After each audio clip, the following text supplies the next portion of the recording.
Good morning and welcome to the Mike Graham Show. I'm Mike Graham and this, of course, is the Mike Graham Show. I got it right yesterday, didn't I? No, I can't get it right. There, over here. There's the sign. That's the international clocks are over here. It's 7 o'clock. It is Tuesday, the 5th of May.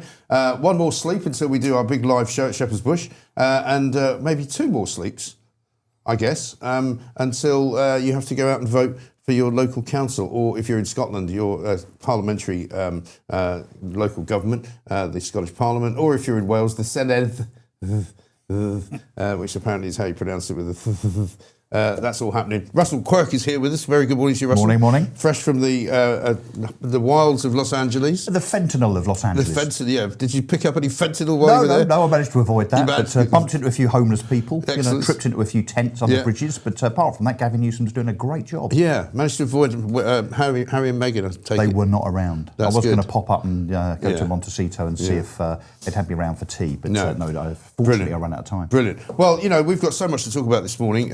Still, obviously the main story is the elections. I bought the Mirror today for the first time in a very long time, right? Because I was intrigued by their front page, which has just got a big headline that says "Stop him." Him being, of course, Nigel Farage.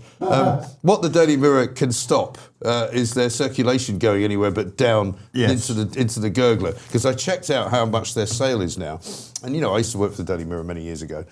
People say, "How could you write for the Daily Mirror?"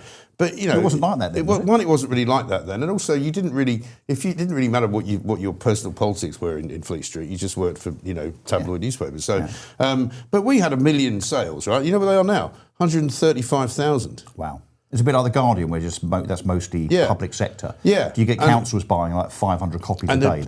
Even more disturbing than that, the Sunday People, 35,000. Is that still around? Yeah, well, 35,000. I'm not. What's the point? I'm sorry.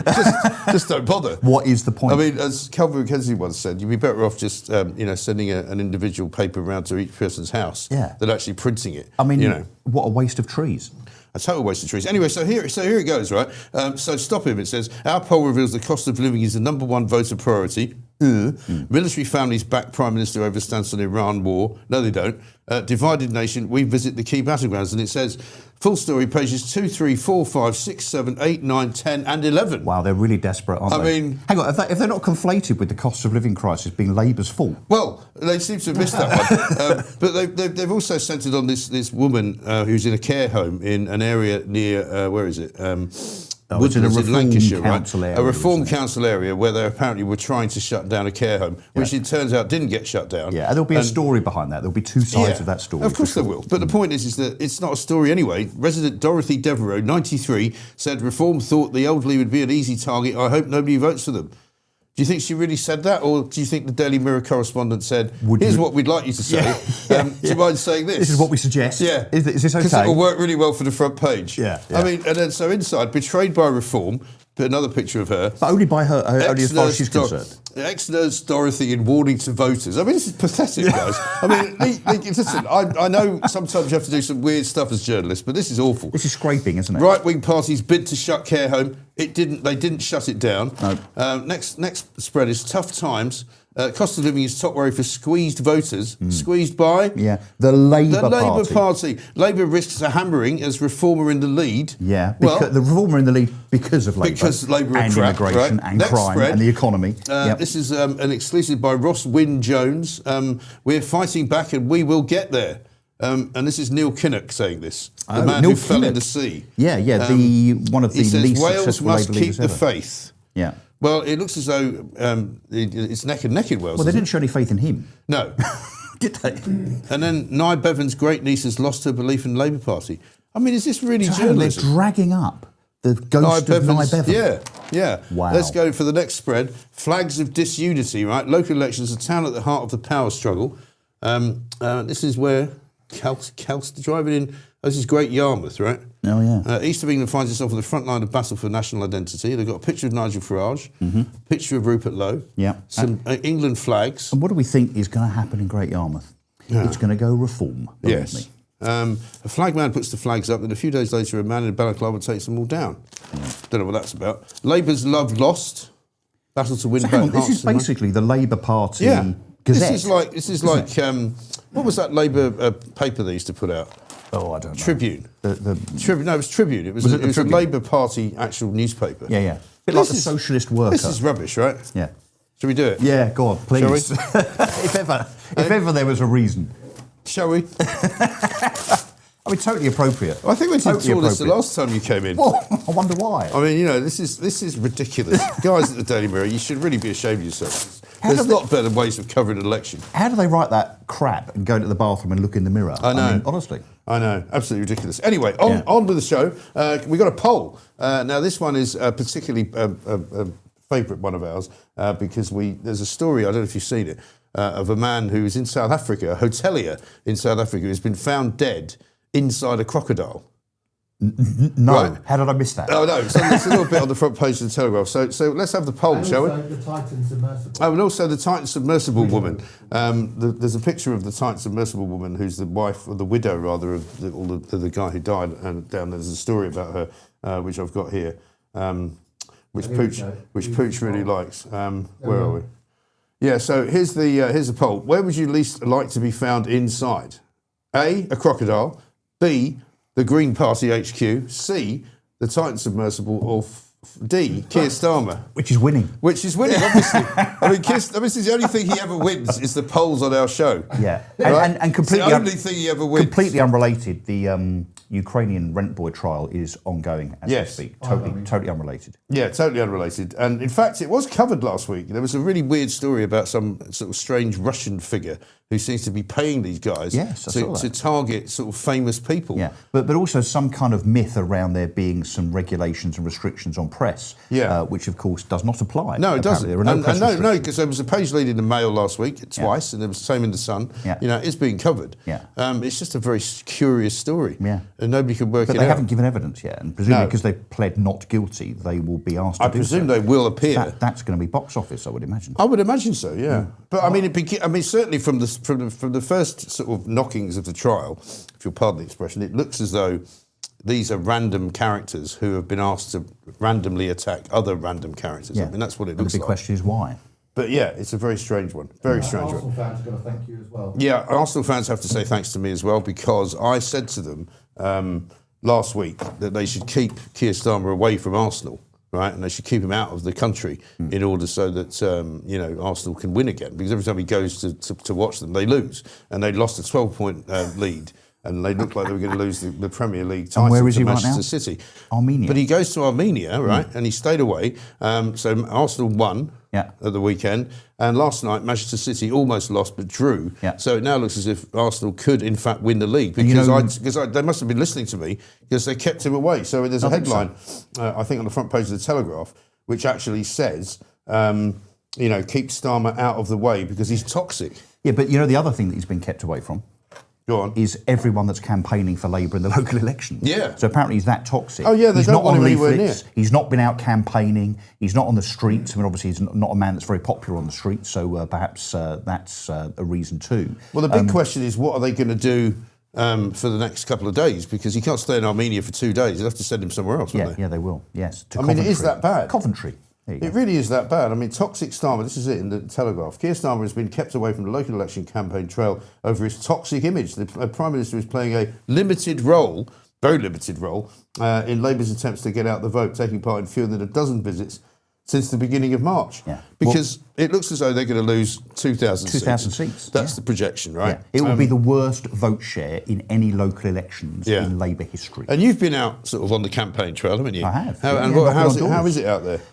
It is very positive for reform, I have to say. Now, I know you would think I would say that, particularly as I'm elected in Essex and I'm campaigning in Essex. No, but you would say that, but you're also you're not a liar. You're not. You don't. No, you don't. There is still a little bit of Labour support in Essex in certain places. So in Central Grays and in Harwich and in a couple of wards in Basildon. Why is that? Well, fun enough, one of the wards in Basildon is next to the hospital, which is populated by public sector workers that are all getting massive pay rises. Right. Go figure, right? So they'll vote that for it. 15% or whatever it is support, probably less than that in Essex actually, is predominantly from people not just on the left, but people that are funded by the public sector. Yeah. So it'll be the train drivers, the tube drivers, the civil servants, the council workers, and so on. That actually you could argue, regardless of their ideology, they know that if Labour are in control, they're going to get inflation-busting pay rises because that's the MO of the Labour Party. And that's all they've got left, really, isn't it? Yeah. The Conservative vote, honestly, has absolutely evaporated. Yeah. I mean, people actually almost, those that say I'm a Conservative with a big C, almost being ashamed to admit it. Really? And I think what will happen is, I mean, of course, look, there are some people that are going to be wedded to the brand and will still vote Conservative. Well, I mean, but they won't come used out. to be a big sort of, touch it was point, Thatcher didn't it? Central. It was Thatcher Central, Norman Tebbit, was it Basildon Man? Yeah. But most of the Conservative front bench now, I say most, a large swathe of the Conservative front bench, that's James Cleverly, Priti Patel, Alex Burkhardt, are Essex MPs. Right. And this is why it's critical for them, because when they wake up on Friday, actually Friday afternoon, by the time that the county election result, which is the big one for reform, is declared, those guys are going to have to start packing their stuff up because it will be, it's the writing's on the wall already, clearly.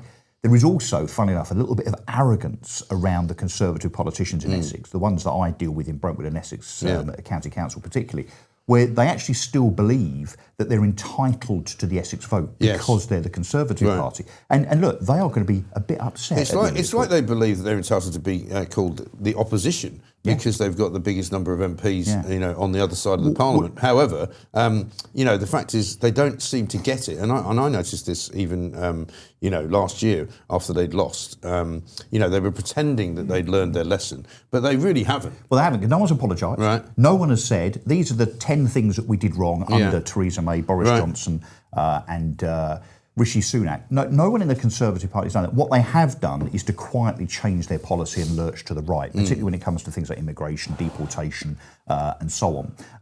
But the hilarity of the gaslighting, actually, from the Conservatives, you've got people like Richard Holden, who was parachuted into Billericay for the general election. It was a non-entity as an MP, as far as I'm concerned. That doesn't know one end of Billericay High Street to the other, but was parachuted in. He made a statement last week saying, we're going to solve all the pothole problems in Essex, which is devastating, by the way, potholes everywhere. Right. And I tweeted him to remind him, I said, but your council's been in power for 26 years, right? Yeah. So it's all very well saying, here's my new initiative. How clever are we? Well, why didn't you communicate that perhaps previously to Essex County Council that actually are responsible and have the budget for potholes in Essex? Look no further than the Daily Mail front page today. Kemi Badenoch speaking there, saying Britain needs zero tolerance on crimes that make our lives a misery. I saw that, yeah. And she's going on about pledging crackdowns on welfare, asylum and low-level crime. Yeah. Well, OK then, but how about, again, for the last 14 years, in which she was in several different governments, in several different roles, why didn't she do anything then? Well, I like a bit of data rather than hyperbole. We should maybe use facts to always win an helpful argument. So I had a look on the way in. Violent crime up 100% under the Conservatives between 2010 and 2024. Yeah. So doesn't seem like they were particularly tough in those 14 years. Sexual offences up 200%. Right. Not now, that's up till 2024. Yeah. So the Conservative tenure, bearing in mind Theresa May was also the Prime Minister that took 20,000 police officers off the streets. Yeah. So this is the problem for the Conservatives. And also asylum. It was their responsibility when they said in 2019, we're going to reduce net immigration to 20,000. And it was 900,000. It was more like 20,000 a week. Yeah, I know. So the Conservatives, look, no one believes them. So it's all very well gaslighting us now, saying, if we were in power, we'd be doing this, that and the other. Everyone knows that they were in power and they didn't. No one believes Kemi. No one believes Richard Holden. No one believes James Cleverly. No one believes them. No, and there is this kind of belief inside the Conservative Party, Kemi's doing much better. Well, she might be doing much better, but she's still nowhere. But better than what? Literally nowhere. It's a pretty low bar. Yeah, it's a really low bar. A super chat from Leon, who says this: as of May 2026, Syria, Iran, Iraq, Palestine and Somalia are all on the UK's do not travel list, yet Labour let thousands of men from these countries in to take over our streets. Make it make sense. A very good point. If it's on the do not travel list, why are we letting people in from those places? But apparently these people aren't dangerous. No, of course not. Yeah, excellent. Anyway, let's have a look at a couple of videos as well, because there's some stories around this morning about Starmer being replaced already. This is on the front page of the Times. Labour MPs plot a Starmer pooch, not the same as Pooch's pooch, after poll losses. They're discussing plans to demand that Keir Starmer set a date for his resignation in a letter inspired by Gordon Brown's allies against Tony Blair in 2006. I think this is going to happen. I know people have been arguing about this for ages, but I think it is going to happen. But one of the things that has really ground everybody's gears overnight is, I don't know whether you've seen this, Angela Rayner went to a school yesterday, right? Yeah, and sat there to preach and tell lies about NHS plans under reform and Nigel Farage. Have a look at this. We talk about all the NHS and that, Nigel Farage. I can't really put all the blame on him, because I actually think he'd be better than Keir Starmer. Nigel Farage says that he wants a system that is a more insurance-style system. So that means you have to pay, and that means that it's not free at the point of use anymore. I think that is really dangerous territory. I'd be okay in that system, by the way. I'd benefit from it now. But when I was growing up, I wouldn't have benefited from it. And my son probably wouldn't have survived if that was the system at the time. So I think it's really dangerous what Nigel Farage is offering in the NHS. It sounds plausible, but once you go down that route, other people will not be able to access that service. And I think that's really a terrible thing to do to people. When they need the service the most, we should be able to provide it for them. Is she still drunk from that night in Strangers Bar? I think she might be. Because Banging she's telling, doors. but that is basically misinformation. That's lying. Well, I did tweet last night to say, liar, Yeah. no one trusts you. No. Because that is not true. It's one, it's not true, but also to bring her own son into it. Yeah. And this would be the same disabled son whose trust fund she plundered to buy a third flat home or something. down in Hove with her, so she could share it with her boyfriend. Still didn't pay the stamp duty. Right. Still waiting to pay the stamp duty. Still waiting to pay council tax bills that she hasn't paid yet. Still apparently under investigation by HMRC. But to say that my son would not have survived, under Nigel Farage. talking to teenage boys there, is disgraceful. Look, it's despicable. And look, we all expect a bit of spin from our politicians and a bit of gloss. Of course we do. But to make up a policy, to lie, and then to bring your own disabled child into it, or child that was that was in need of medical treatment, is, I think, despicable, but also shows the desperation of the Labour Party. It really is awful. Look, you think, you know what would be best for the Labour Party right now? Just say nothing. I mean, look, you're going to take a massive hit on Thursday and Friday. It's going to be devastating. Right. You're going to lose 2,000 otherwise hard-working councillors, actually. Yeah. I feel a bit sorry for them, actually, because you've got these councillors that mainly, not all, but do work hard in their communities. Their careers, if you like, their political careers, subject now to being decimated because of the ineptitude of the Labour government. But that's what's going to happen, and there's nothing you can do about it, so you may as well just shut up and just let it happen. But the other aspect of it all is that this is a local election that she's talking about in England. You know, forget about Wales and Scotland, where they've got their own, you know, local parliaments to deal with. But, you know, the NHS is not an issue. No, it's not. The NHS has got bearing. Nothing to do with local government. It's got nothing to do with, you know, whatever it is that reforms policies nationally would be if they were the if they were the reforms government. policy, to be clear, is that the NHS will always be free at source. Let's be clear. And everyone and anybody that's anybody within the Reform Party, including Nigel Farage, Zia Youssef, Richard Tice, David Ball, Lee Anderson, Layla Cunningham, Andrea Jenkins, I can go on and on and on, have all said the NHS is sacrosanct and it will be free at source. So this guff, this lying by Labour, I mean, look, do we expect anything else? We probably don't, do we? No, I mean, certainly not from Angela Rayner. I mean, even inside her own party, there's a movement to keep her out of getting the leadership because they know that would absolutely be the end. I mean, Keir Starmer's bad enough, but if she would literally kill off the entire movement. And back to this Starmer thing, I mean, look, a lot of people are still focusing on whether he'll resign or not.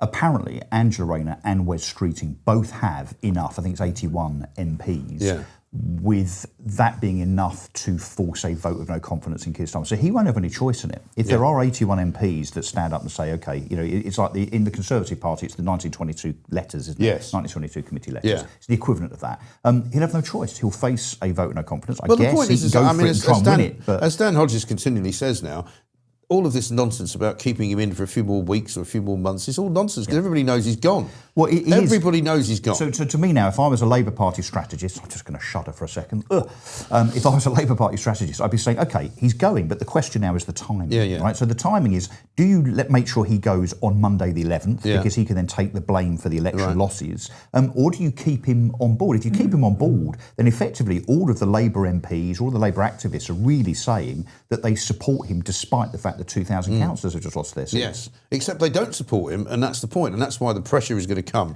supposedly, to have an open letter which will say to him, look, you need to now set a timeline for when you're going to go. Yeah. And whether or not it's on Monday the 11th or whether it's the following month or the month after, well, you're going to have to, he'll hold on for grim life. Well, he might stay in place, I guess, whilst a new leader is appointed, or that you'll end up with a caretaker, which will be McFadden or somebody else. Yeah. I mean, maybe he drags it out until they get to a conference or something like that in September, and then they replace him somehow. But he's gone. I mean, he's a dead duck. Yeah. You might as well stuff him, stick a fork in him, do whatever you like with him. And prime ministers, of course, always Sorry. Stick a what in it? They always like a legacy. What's his legacy? His legacy is that he has destroyed the Labour Party.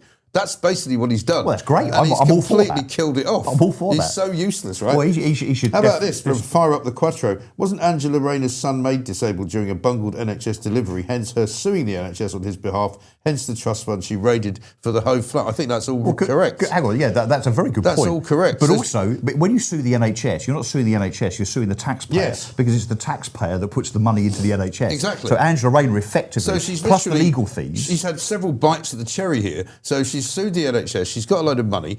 She's then taken some of that money to put into a flat, even though it was supposedly in trust for her disabled son, who was made disabled because the NHS screwed up. Well, if we're using cherry analogies, she's gorging cherries. I mean, literally as part of her career on a daily basis. Absolutely. Absolutely extraordinary. Now, Starmer yesterday, I said to Pooch, I came in this morning and I said to myself, I've got this visceral hatred of him now. Whenever I see him. Of Pooch.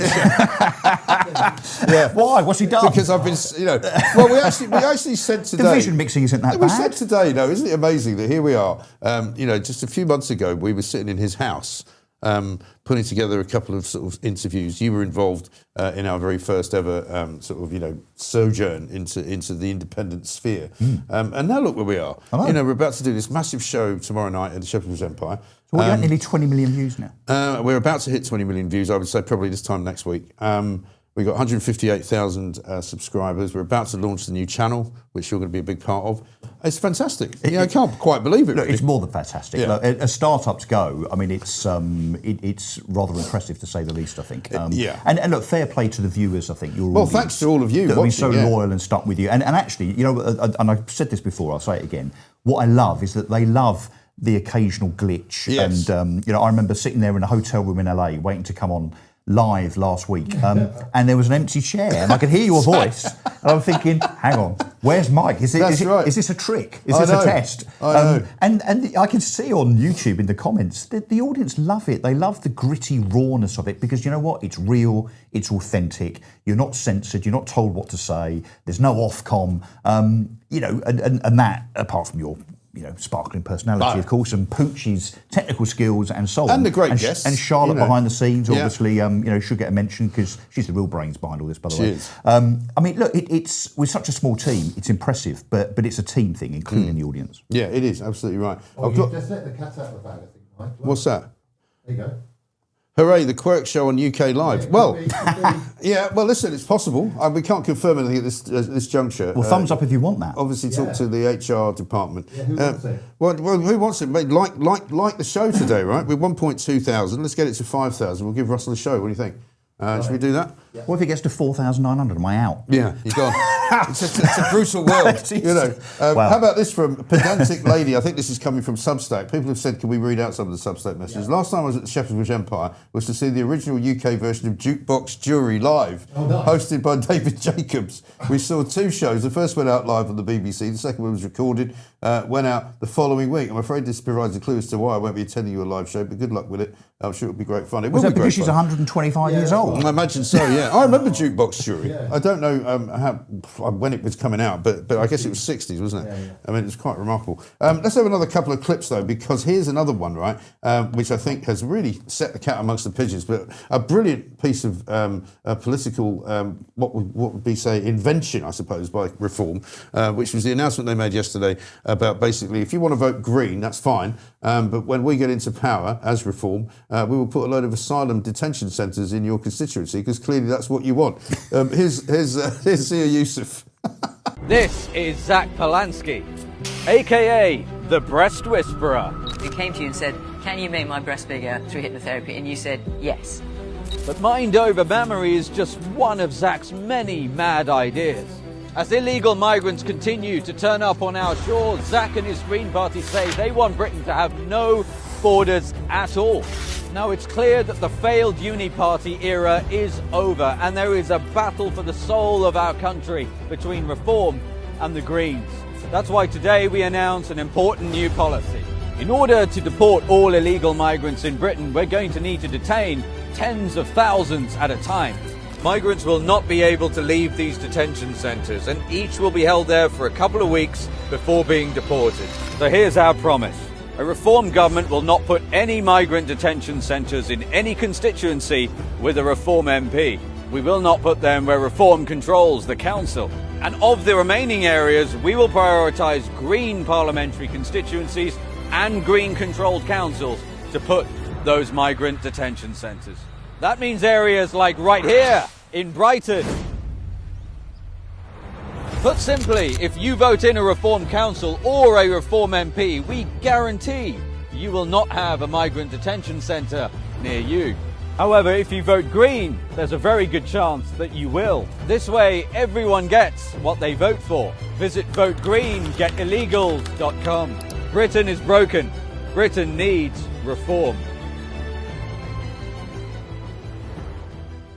And the genius of it, of course, is that they have kicked off about it, right? The Greens have all kicked off and gone, this is punishment beyond a terrible kind of idea. It's the worst idea. Why would you punish people just because they didn't vote for you? Yeah. Well, hang on. Hold on. Surely it's not punishment because these are good people. No, but all refugees are welcome. They're all welcome. And also, you know, we should have sanctuary cities for them because obviously now we can. And it could be yours if you vote Green. We're just doing it. I think it's genius. Look, it's genius. Look, Zia Yusuf, honestly, I think he is such an asset to Reform. Articulate, smart, strategic here, very politically clever, but also with just a tiny tinge of comedy.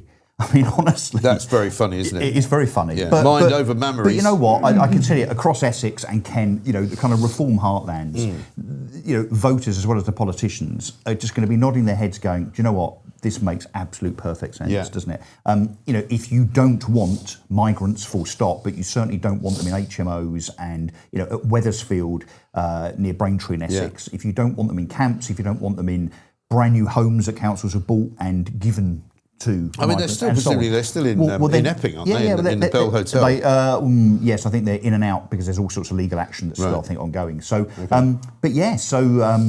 the likes of, I guess, Hackney and Slough and potentially Bradford, Brighton, as Zia's just said. Well, look, now we know exactly where those migrant detention centres are going to go. And bearing in mind that no one should be worried, of course, because they're going to be detention centres. They're not going to be open door facilities where those migrants, like they do in Chelmsford, can wander in and out. So they're actually going to be locked in. They're going to be locked in because they're illegal migrants, right? So they're going to be detained. So no one should worry about it. But you would imagine that the likes of Caroline Lucas and Zach Polanski should welcome this on the basis that they like asylum seekers, they like migrants, and would be happy to have them living next door or within the same street as their mothers, their wives, girlfriends, and daughters. After all, diversity is our strength. It is, apparently. Isn't it? Yeah. And so we should have more of it. Well, as Mark Rowley said the other night, you know, in the wake of those two poor people in Golders Green being stabbed, it was all about diversity as speech. Yeah. Well, OK, let's have a bit more diversity, but only in green areas. Yeah, there you go. Excellent. Now, I'm glad you mentioned Hackney, because we've got a little clip here of Zach Polanski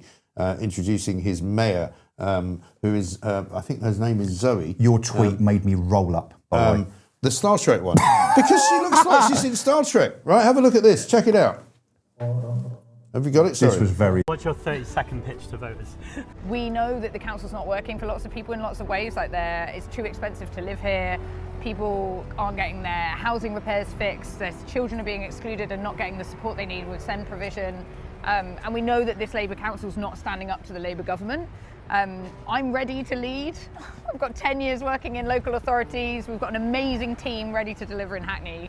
And we want to fix what's broken and get the basics right, and but we need everyone to vote for us on the 7th of May. Well, I'm convinced you might be able to. You got my vote though. And it's that thing, isn't it, of not like over-promising? Because a Green Mayor of Hackney can't change everything. Sorry, I was just saying, I can't do... I think it resonates with people, like the conversations you've had today, that people want people to be speaking up. Yeah, so I can't do the live long and prosper thing, but you can. Look, he can do it. Committing to doing, and I can do. I'll do the Scottish accent. You know. I want to know, who is this woman's hairdresser? It looks like she's run in, started a treatment, and then realised that her car's on a meter and has had to run out again without having her hair finished. Yeah. Either that, or she's got a really bad case of sunburn on her head because she's got a sunroof or something. Yeah. So many people we've met today. I mean, how do you take these people seriously? You can't, can you? I mean, look at it. She's literally from Star Trek. Policies and the politics you're fixing, and then which planet is she? She goes to boldly go. Which planet? Which planet do you think she's from? Zoe is her name. Uranus, maybe. Yeah, the planet bonkers. Planet bonkers. Yeah. Yeah. Jesus Christ. These people. God And about us. 15% of the population are going to vote for them on Thursday. I know. I mean, you have to worry about that 15%. But you know who the biggest cohort is for the Green Party? It's young women. Yeah. And whenever you see Polanski out in one of his kind of nightclub sort of appearances, he's surrounded by these young 20-something women who obviously seem to think that he's some kind of. I think they think he's a Mandami character from New York. Oh yeah, they see him as this kind of saviour of the left. What's hilarious, as you said, I'm out and about knocking on doors and trying to kind of shore up and encourage the reform vote in Brentwood and Essex at the moment. And in Brentwood, I've seen one green poster, which is one of these kind of estate agency board type things outside someone's house in Brentwood, which is a relatively affluent area. It's a big green thing going on. And I looked in the driveway, and there's 2 Range Rovers and a Porsche Boxster in the drive. And they want to vote green. And I think, hang on, what side of the hypocrisy should we talk about first? The fact that you've got gas guzzling cars and you're not very green, or the fact that you're obviously worth a lot of money and doing very well in life, and therefore you're someone that the Greens hate. It's madness. Well, I mean, they're always banging on about reform and how much money they've got, right? But it was pointed out yesterday, there was quite a good tweet. The donors to the Green Party, I don't know if you can find this for us quickly, because I tweeted it last night. But here they are, here we go. So you've got, because they say, the thing is, they're all millionaires and billionaires at reform. And I mean, the same goes for the Tories, the same goes for Labour. And here's the Greens one. Mark Constantine, co-founder of Lush, 900 plus stores globally, estimated net worth 350 million. Anthony Gormley, internationally renowned sculptor. He's the one that did the Angel of the North, estimated net worth 40 million. That's awful, that thing. I mean, literally, it's rusting. Do you like it? Yeah. Crikey. Julian Dunkerton, founder of Superdry, global fashion brand, estimated net worth 375 million. Matthew Oakeshott, investment manager, property firm chairman, 25 million he's worth. Sigrid Rousing from Tetra Pak, she's on the Sunday Times rich list, 12.5 billion. I mean, absolutely disgraceful. How dare you take money from rich people? Another bit of hypocrisy. I know. It's incredible, isn't it? Here's another one that will get you going, by the way. You've probably seen this. This is up, I think it's up in the north of England. A couple were caught taking reform posters down. Just have a look at these. Hello. Yeah, I'm fine. Yeah, just watching you pull them down. I'd suggest you put them back up, though. You're not going to put it back up. You're not? Okay, that's all right.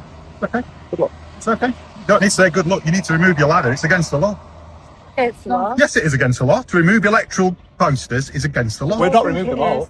Oh, you're not removing them all? It's okay. Well, you moved that one, haven't you? Yeah, there's one on the floor. Yeah, that's all right. So you're going to carry on, are you? Well, not now, because you're going to film us. No, I'm filming you. You're going to be going online in a minute as well. No, you shouldn't. It's all. It's part of the democratic process. The reason why I'm taking it down is because I cannot bear the racist rhetoric that Reform are spreading. It genuinely upsets me. It really upsets me, the idea that people are not welcome. It's not. No, it's not. It's really not. And I'm not a Labour supporter. Before we start, don't start throwing Starmer at us. You shouldn't mess with democratic process. We're not. Which you are, because you're ripping posters down. We're not. I'm not telling you how to vote. Sorry? No, but you're removing posters, and that's nothing to do with you. No, but look. Can you see one on your camera? Three. I can see them, yeah. Three. I know there's 3. There was 3. I know there's 3. So what do you want to do? If you want to pull them down, it's up to you. Come on, Paul. But why are you filming it? I'm filming it because I need evidence, okay, because it's a criminal offence. Okay, well, Okay. where's it going to go? But anyway, it's going to go. No. I'm asking where this film's going to go. This film's going to go to the police. Okay, yeah, All right. send it. Okay, all right. Problem at all. Okay. Are you going to send that now? I'll send it in a minute, yeah. All right. Have a good evening. Yeah, you too.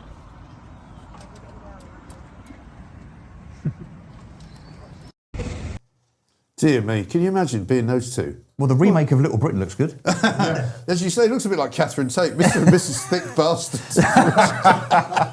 But it really is laughable, isn't it? That they somehow think that it's okay what they're doing. One, it's illegal. It's theft. Right. Two, it's theft. Three, they're getting filmed and they go, what are you going to do with the film? And then she does that ridiculous kind of, plaintive cry that, I can't stand the racism from Reform because, I can't believe they're not saying everybody should be welcome.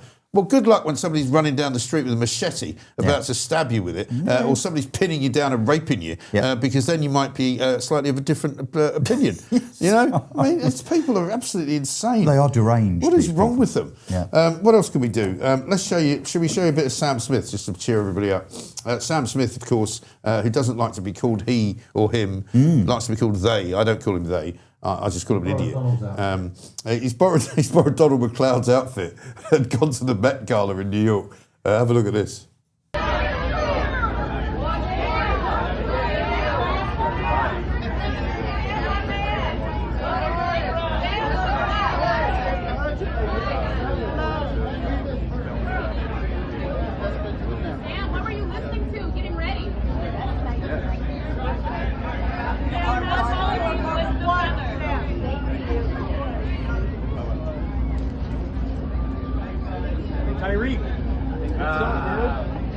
I mean, I'm sorry.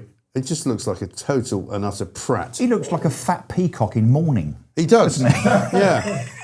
I mean, it's almost as though he's trying to make everybody say, you look like a right twat, mate. Well, is he really clever and he's trolling everybody, a bit like the Emperor's New Clothes? Well, I mean, or is he just a tit? I've never liked the way he sings, right? I don't think he's any good, and I don't understand why anybody would ever listen to him. But maybe he's just doing this instead of recording it, I think. No, and all of his entourage will be saying, you look great. Those people, sort of spreading it all out for him. They look great. Yeah. Hey, by the way, I did ask for you to start liking the channel. Well, mind you, maybe I'm a bit behind the scenes here because the likes haven't gone up, which is bad news for Russell because we're trying to get him a show. Where are we? Thanks, Tuesday. guys. Thanks for your support. Thanks a lot. We're trying to get it up to 5,000 so that we can get Russell a show. But so far it's sitting at 2.1. That's not very good. Okay. Come on, guys. I mean, for heaven's sake. I'll just carry on. Please like and subscribe to the channel. Making the tea. What else can we talk about? A couple of chats, super chats. Couple of super chats. Mark Lookwood's as well as here as well. Can we talk about the Guardian headline? Yes, let's do that. I know we don't have the Guardian for obvious reasons. But I do have the headline. It's only allowed here on very, very special occasions. I do have the headline. Which do you want me to say it? It's, go on. The Guardian's headline is, a move to oust the Prime Minister could lead to chaos. Yes. What do you think is happening already? Exactly right. Where do you think we are politically? I mean, look, this is Pippa Crerar, who used to be the Mirror's political editor, who's now really? the Guardian's political editor, who's basically obviously being fed this line by Starmer's people. If you don't think the country and government are in chaos, I mean, look, I don't think you're paying attention. Literally, it could not get any worse. I mean, whatever happens, whoever ends up being Prime Minister after Keir Starmer, it cannot be as bad as this hapless nonsense, this failure of an administration, can it? No, it couldn't be. And equally, here's another bit of bad news for Starmer. Apparently, 60% of Muslim voters have now decided to ditch Labour. Yeah. So 3 out of 5 Muslim voters is going to vote for a Gaza-style independent coming up in these elections. Or your party or Greens, I guess. No, indeed. It's look, maybe it's going to be even more devastating for Labour than the pollsters are saying. I mean, some are saying 1,500 Labour seats lost, some are saying up to 2,000. Yeah. There's only 5,000 seats up. Right. So to lose 1,500 to 2,000 seats, I mean, let's be clear, this is, and it is an indictment, it is a barometer of people's feelings about Keir Starmer, Rachel Reeves and the Labour government. I mean, it is, if ever there was a poll of polls, it's about to happen in the next 48 to 72 hours. Yeah. It will be utterly devastating. It really will. Well, let's speaking of poll of polls, let's do a quick look at the poll, shall we? That we've currently got going. There was a story this morning in the Daily Telegraph which inspired it. A hotelier down in South Africa was found dead inside a crocodile. I'm not quite sure how you discover somebody dead inside a crocodile, but anyway. Where would you least like to be found inside, is the poll today. 1, a crocodile, 4%. 2, the Green Party HQ, 39%. You don't want to be found there. 3, the Titan submersible. Don't really get that one, 5%. But Keir Starmer, once again, in the lead with 53%. So let me just put this together. So 10 times more people would rather not be in Keir Starmer than in a submarine that blew up at the bottom of the Pacific Ocean. Yes, that's about right. Yeah, very well put. Okay. The good news is you're up to 3.4 thousand likes already. Keep going, so keep going. Keep it going. Did you see this from Reuters, by the way, about the Trump shooter, the judge? Do you see what's sort of surprising you with this? I read this on the way in. This is US Judge Zia Faruqi. Oh, yeah. Apparently there was some kind of hearing for Cole Allen. He's the person that attempted to assassinate Donald Trump a few days ago. Yeah. The judge has apologised to him for his treatment in prison. What? Seriously? Yes, I thought that would get what? you. Cole Allen, who allegedly, I don't think there's much allegedly about it, fired a shotgun during a forward attack on Trump, blah, blah, blah. The judge said that the conditions that he faced being in prison, obviously pending trial, were inappropriate for a person with no criminal history because he was put on suicide watch. Right. Well, that's because he said when he rushed Donald Trump's security that he didn't expect to survive, so therefore he is suicidal. He's obviously got suicide watch. They put him in a padded cell, right? Fair enough. And they wouldn't give him a Bible. Well, okay, hang on a sec. That doesn't seem to conflate. Maybe he's expecting forgiveness. I don't know. So put on I thought he'd watch. written a whole treatise against Christianity. But one of the things that they found when they decided to look into his background was that he had huge kind of rows with members of his family, and he'd posted all sorts of anti-Christian stuff and posted all kinds of anti-Trump stuff so on his social media. So why does he want a Bible for? God knows. Lawyers raised concerns, and the judge has said as a consequence of that, this is Judge Zia Faruqi, you should be famous for all the wrong reasons, in a minute of madness, really, has apologised. Look, Faruqi off would be my suggestion for that guy. He said, whatever you've been through, hang on, what about the people that nearly died in that ballroom? What about the police officer who got shot? But there were two, and the 2,000 people that actually, if that guy had got probably, 10 yards further in, he was going to open fire with one of his many weapons on the entire Trump administration and the journalists in there. 2,000 people in that room, by the way. So the judge says, let me just be clear, whatever you've been through, I apologise. The reason I pick this out is because whether it's the US or the UK, this epitomises what is wrong with our judicial system, doesn't it? These activist, liberal, left-leaning judges, where he's only thinking about the care of the assailant rather than what happened and what could have happened, where this nutter started rather opening like fire Zach on Polanski, people. who was worried about the way that the alleged terrorist was being treated by the police. When he called it perceived violence. Perceived violence. I know, shocking.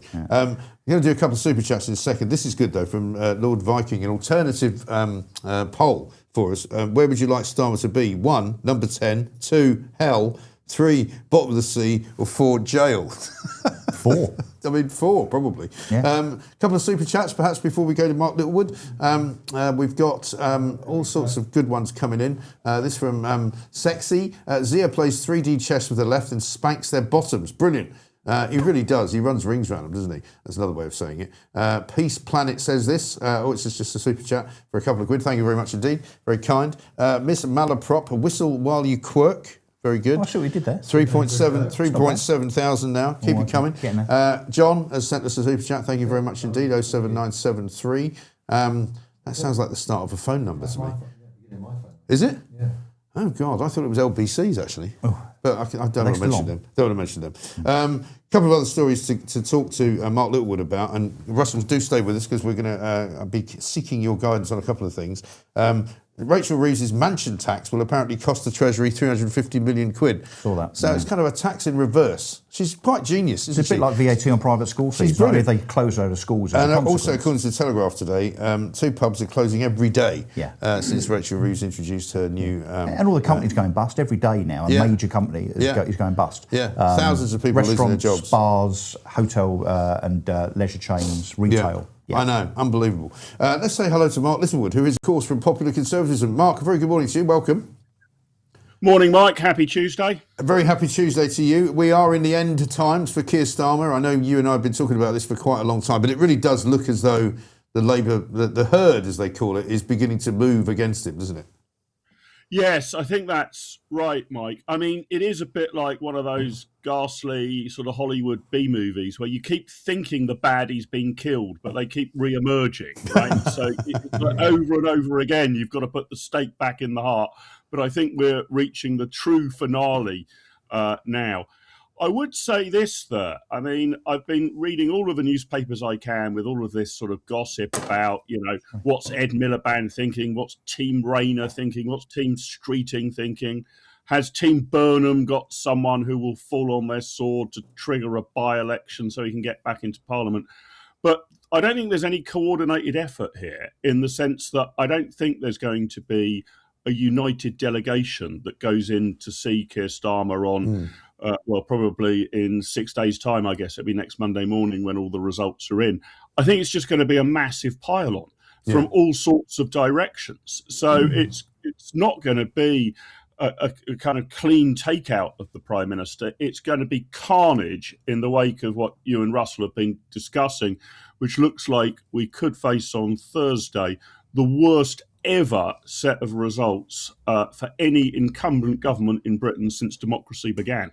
Amazing. Can you remember either a situation where the Prime Minister is so toxic that it's basically keeping him out of the country? I mean, that's what the piece in the front of the Telegraph says today. They don't want him anywhere near the local election campaign. We saw what happened when we went to Golders Green, which was could have been a sombre moment, but in fact he got booed as soon as he got out of his car. He is actually now the Labour government's biggest liability, it seems.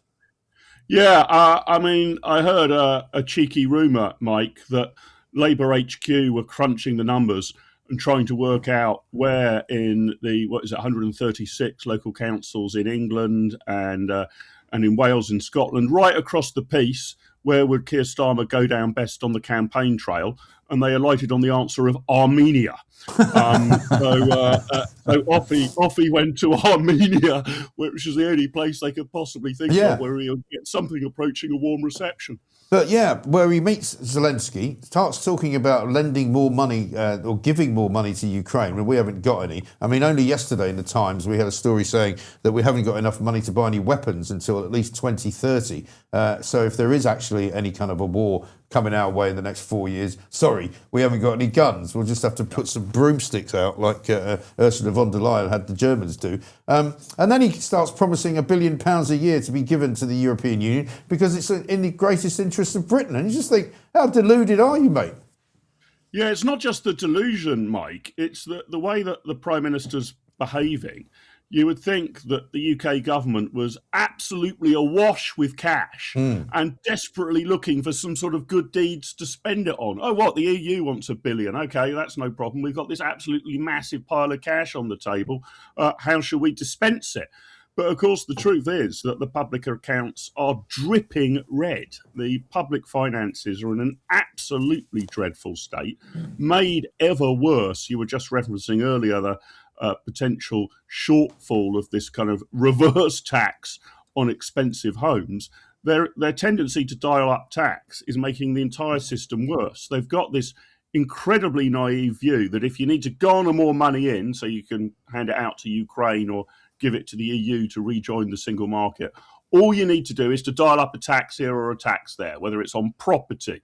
There's this travel levy coming in, isn't there, which will be a potential tax on staying in a hotel.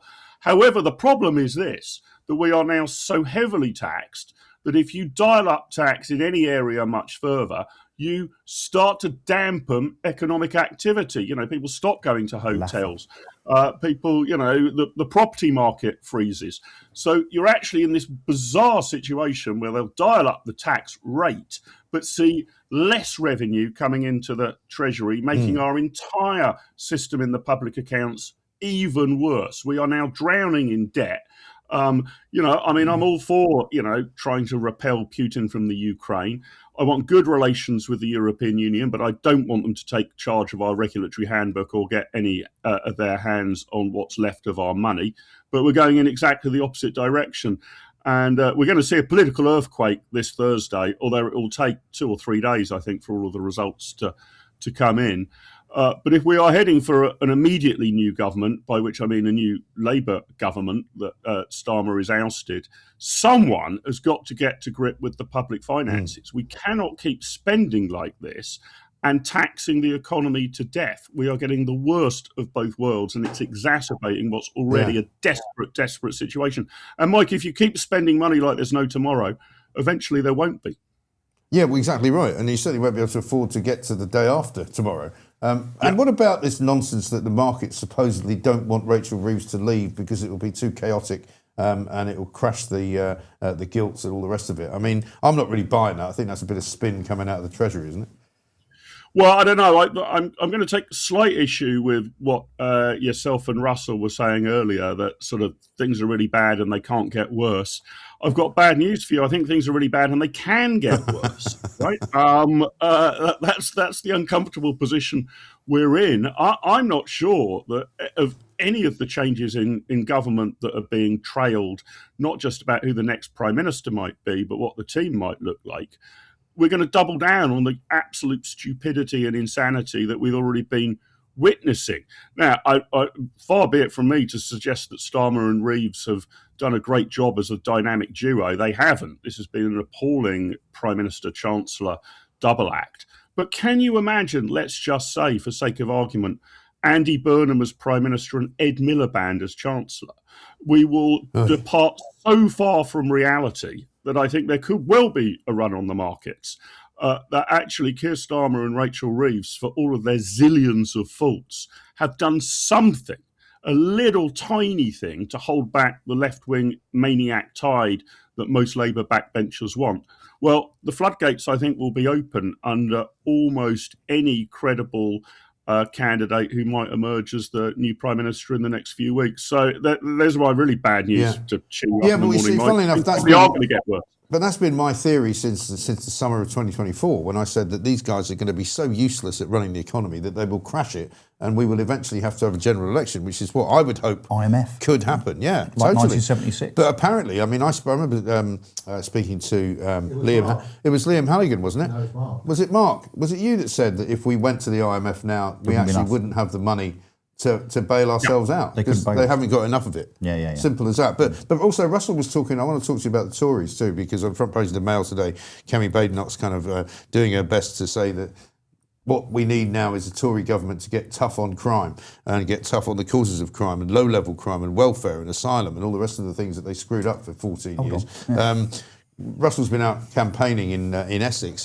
Tells me that, tell Mark, I mean, the Tories are not getting much action there as far as you can see. No, people are embarrassed to confirm or to say that they're going to vote Conservative. You know, some people are saying, well, look, I am a Conservative, but yeah, okay, fair enough, I can't vote for them. So I think, obviously, a lot of Conservative voters will have and are going to come to Reform. A lot of them are going to stay at home because they're wedded to the Conservative brand, as in the Conservative brand with a big C, not realising that the big C Conservative brand is no longer Conservative with a small c. So you're going to see actually the turnout, if you like, for Conservative voters being abysmal. Can I just make one other point? Kemi Badenoch's been banging on for weeks and weeks about this being a referendum on Starmer, as in fairness, obviously, we have in Reform. If Kemi has a really bad night on Thursday night, which she will, I mean, it's touted that the Conservatives will lose something around 5, 6, maybe 700 council seats. Mark, don't you think that Kemi should resign as well? Well, whilst there's a plethora of potential leaders to step up to the plate, all of which are horrifying for the Labour Party, I don't think that's as true for the Conservatives. Look, let me try and run something of a defence for Kemi, but I'll tell you what I think the Achilles heel is. I think that she's had a very good 6 months, not just on the floor of the House of Commons, which Westminster watchers all get very excited about, but doesn't necessarily permeate, but also in terms of the messages that she's giving. I agree with all of this. Let's tackle welfare. Let's tackle crime, even at a low level, that taxes are too high. The bit that the Conservatives have missed in the nearly 2 years since the general election is they have yet to give an explanation for why things went so badly wrong under their watch. Or apologise. All Kemi's really said, I think I'm less worried about the apology. I think self-flagellation can go so far. If you just wander around saying, I'm sorry, people still ask, well, why would it be different next time? You know, why if we put you back in might it change? But Mark, that's the issue, isn't it? But we've got this situation here where Kemi Badenoch, she's almost detached herself from the years that she was part of the front bench in a Conservative administration. She's acting and making statements like it was nothing to do with her, even though she was a cabinet member for a large swathe of that time. And as we were rehearsing earlier, she's now on the front page of the Daily Mail talking about how the Conservatives would tackle crime. Well, the reality is between 2010 and 2024, violent crime doubled and sexual offences quadrupled almost. So, we simply don't believe the Conservatives, because guess what it looks like? It looks like now they've been out of power for 2 years and they can kind of ride on as a piggyback on the failure of Labour. They're now trying to tell us the things that they're going to do. And everyone with half a brain knows that they're not going to do those things, because guess what? They didn't when they had the opportunity when they were in office for 14 years. No one believes them. I've got some sympathy with that, Russell, and that's obviously why the Conservative vote has sunk lower since the general election. There hasn't been a bounce back. It wasn't like a punishment beating was issued to the Conservatives in the July 2024 general election, and now the electorate, after 18 months, 2 years, have decided to give them another look. But the rhetoric I would run, the narrative I would advise Kemi to give if I was sitting around her strategy team and her table is this. You've got to accept that things went very, very badly wrong under the last Conservative government. It was a shambles in many ways, particularly towards the end. But I think you've got to accept, as the Conservatives, that the system was broken and you didn't try and fix the system while you were there. I mean, you mentioned the criminal justice system now. Just a little while ago, you were highlighting that apparently absurd statement from a judge in America about being overly concerned about the way that we treat those who've been arrested rather than the victims.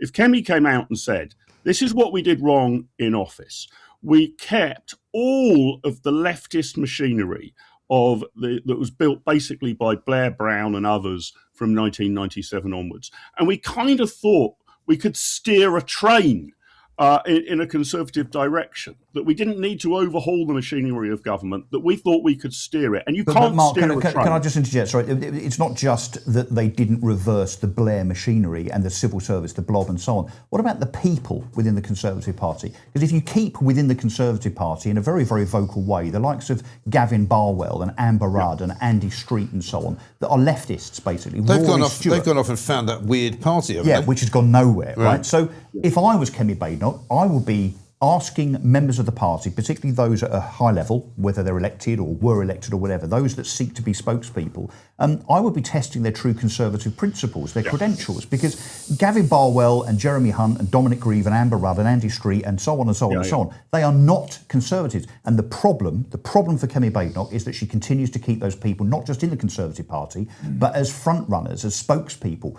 That is why the Conservative Party has such a problem. Hang on, Russell. I mean, again, a couple of things in Kemi's defence. I don't wholly disagree with what you're saying. I would like to be tougher on the non-Conservative wing of the Conservative Party. But those people you've listed don't have any official spokesman positions. Well, they're pretty prominent. They can be prominent because mavericks often are, right? But they're not the transport spokesman or the health spokesman. They're independent mavericks, right? They have not got an official position in, say, the shadow cabinet. They haven't been given a role for a particular policy portfolio. So look, all parties are going to have those that disagree with the leadership. What Kemi has done, it didn't get much coverage at the time, but I would like her to complement what she did here with a range of other issues, is to say, if you are not in favour of leaving the ECHR and make some sort of Cub Scouts pledge to that end, you cannot be a Conservative candidate at the next election. You will be disqualified from doing so. Why doesn't she do that? Sorry? Why doesn't she do that?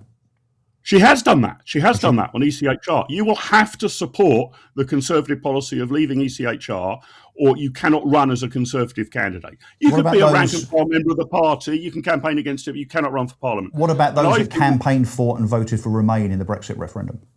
Well, that I think quite a lot of senior figures in Reform fall into that category, like Robert Jenrick and Jake Berry, for example. Robert Jenrick is your shadow chancellor. He was a Remainer in the referendum. Well, Liz Truss was a Remainer, wasn't she? Liz Truss was a Remainer and Rishi Sunak was a Leaver, right? Yeah. So I'm not sure that particularly encapsulates the necessary sort of purity test of 2026 politics, how you voted in 2016. But I do think that the Conservatives need not just ECHR, a list of other things that you have to sign up to. We might let you be a member of the party, but you'll be whinging from the sidelines. But if you want to be a member of the senior team or you want to run for Parliament, here's a checklist of 5 or 6 things that you're going to have to sign up to. By the way, I mean, a bit of friendly advice, I think Reform should probably do the same, Russell. That, here are a core 5 or 6 things that you need to score 100% on before we're going to consider you as a candidate, not to quash dissent, but because we want a united team of candidates going forward. Well, Kemi Badenoch's done that on ECHR, but I'd like that to be complemented by, for example, pledges on reduction in welfare spending, pledges on reductions in taxation, pledges on ending carbon net zero.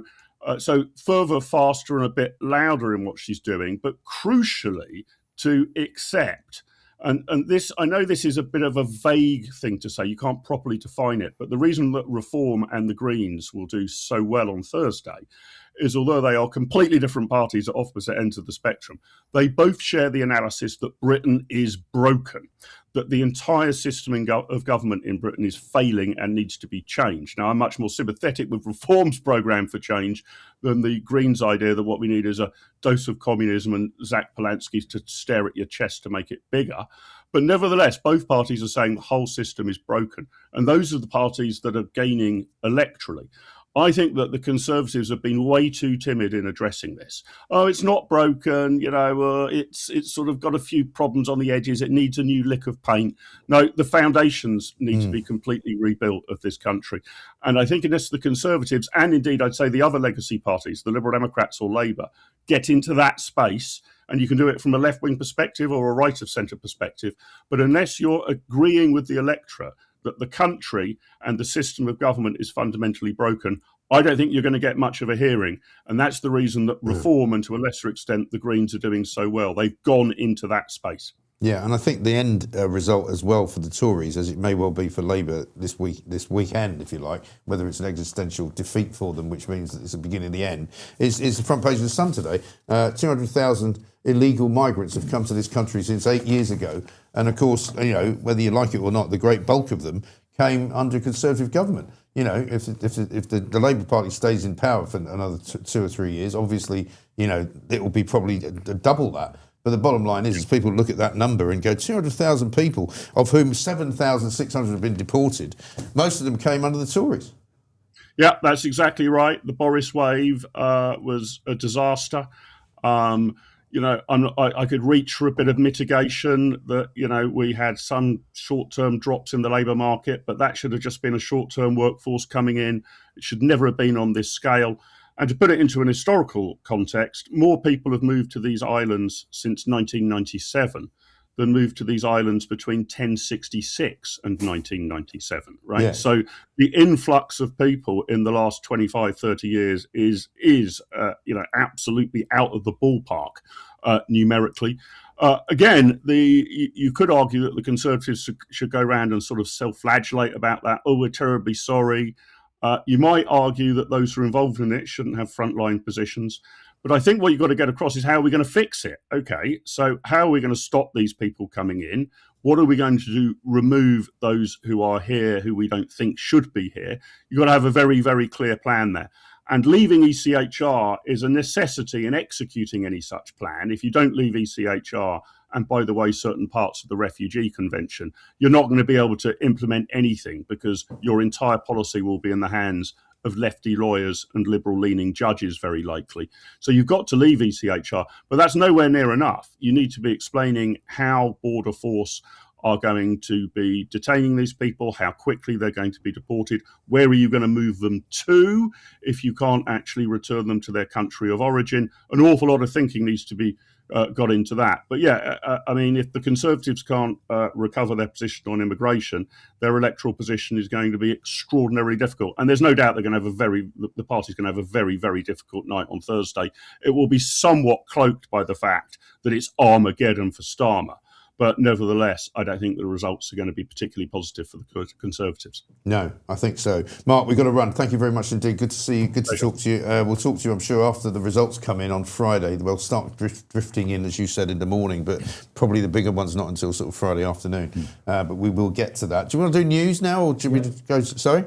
Yeah, we'll do news. Let's do a bit of news. Elon Levy's here. We're going to be talking to him about the latest situation in the Straits of Hormuz and in the Middle East, of course, as well. The ceasefire seems to have been broken overnight, it would appear, by Iran. But now, let's get some news with Edward Hughes. I'm Edward Hughes. A suspected hantavirus outbreak on the luxury cruise ship MV Hondius in the Atlantic has dominated coverage.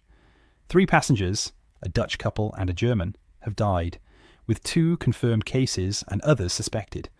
A British man, 69, is in intensive care in South Africa, and a British crew member needs urgent care. The ship, which sailed from Argentina, remains held off Cape Verde. In politics, Keir Starmer is under pressure amid speculation of a leadership challenge following poor local poll results, with cabinet ministers warning mutinous Labour MPs against ousting him to avoid chaos. He is hosting a Downing Street summit today, calling anti-Semitism a test of our values and urging a whole society response, while also advancing UK talks to join a major 90 billion plus euro EU loan scheme for Ukraine to strengthen European ties. 2 people have been arrested over a suspected arson attack on a Jewish memorial wall in Golders Green, North London. As concerns about rising anti-Semitism continue, please remember to like and subscribe. Laters, Tigers.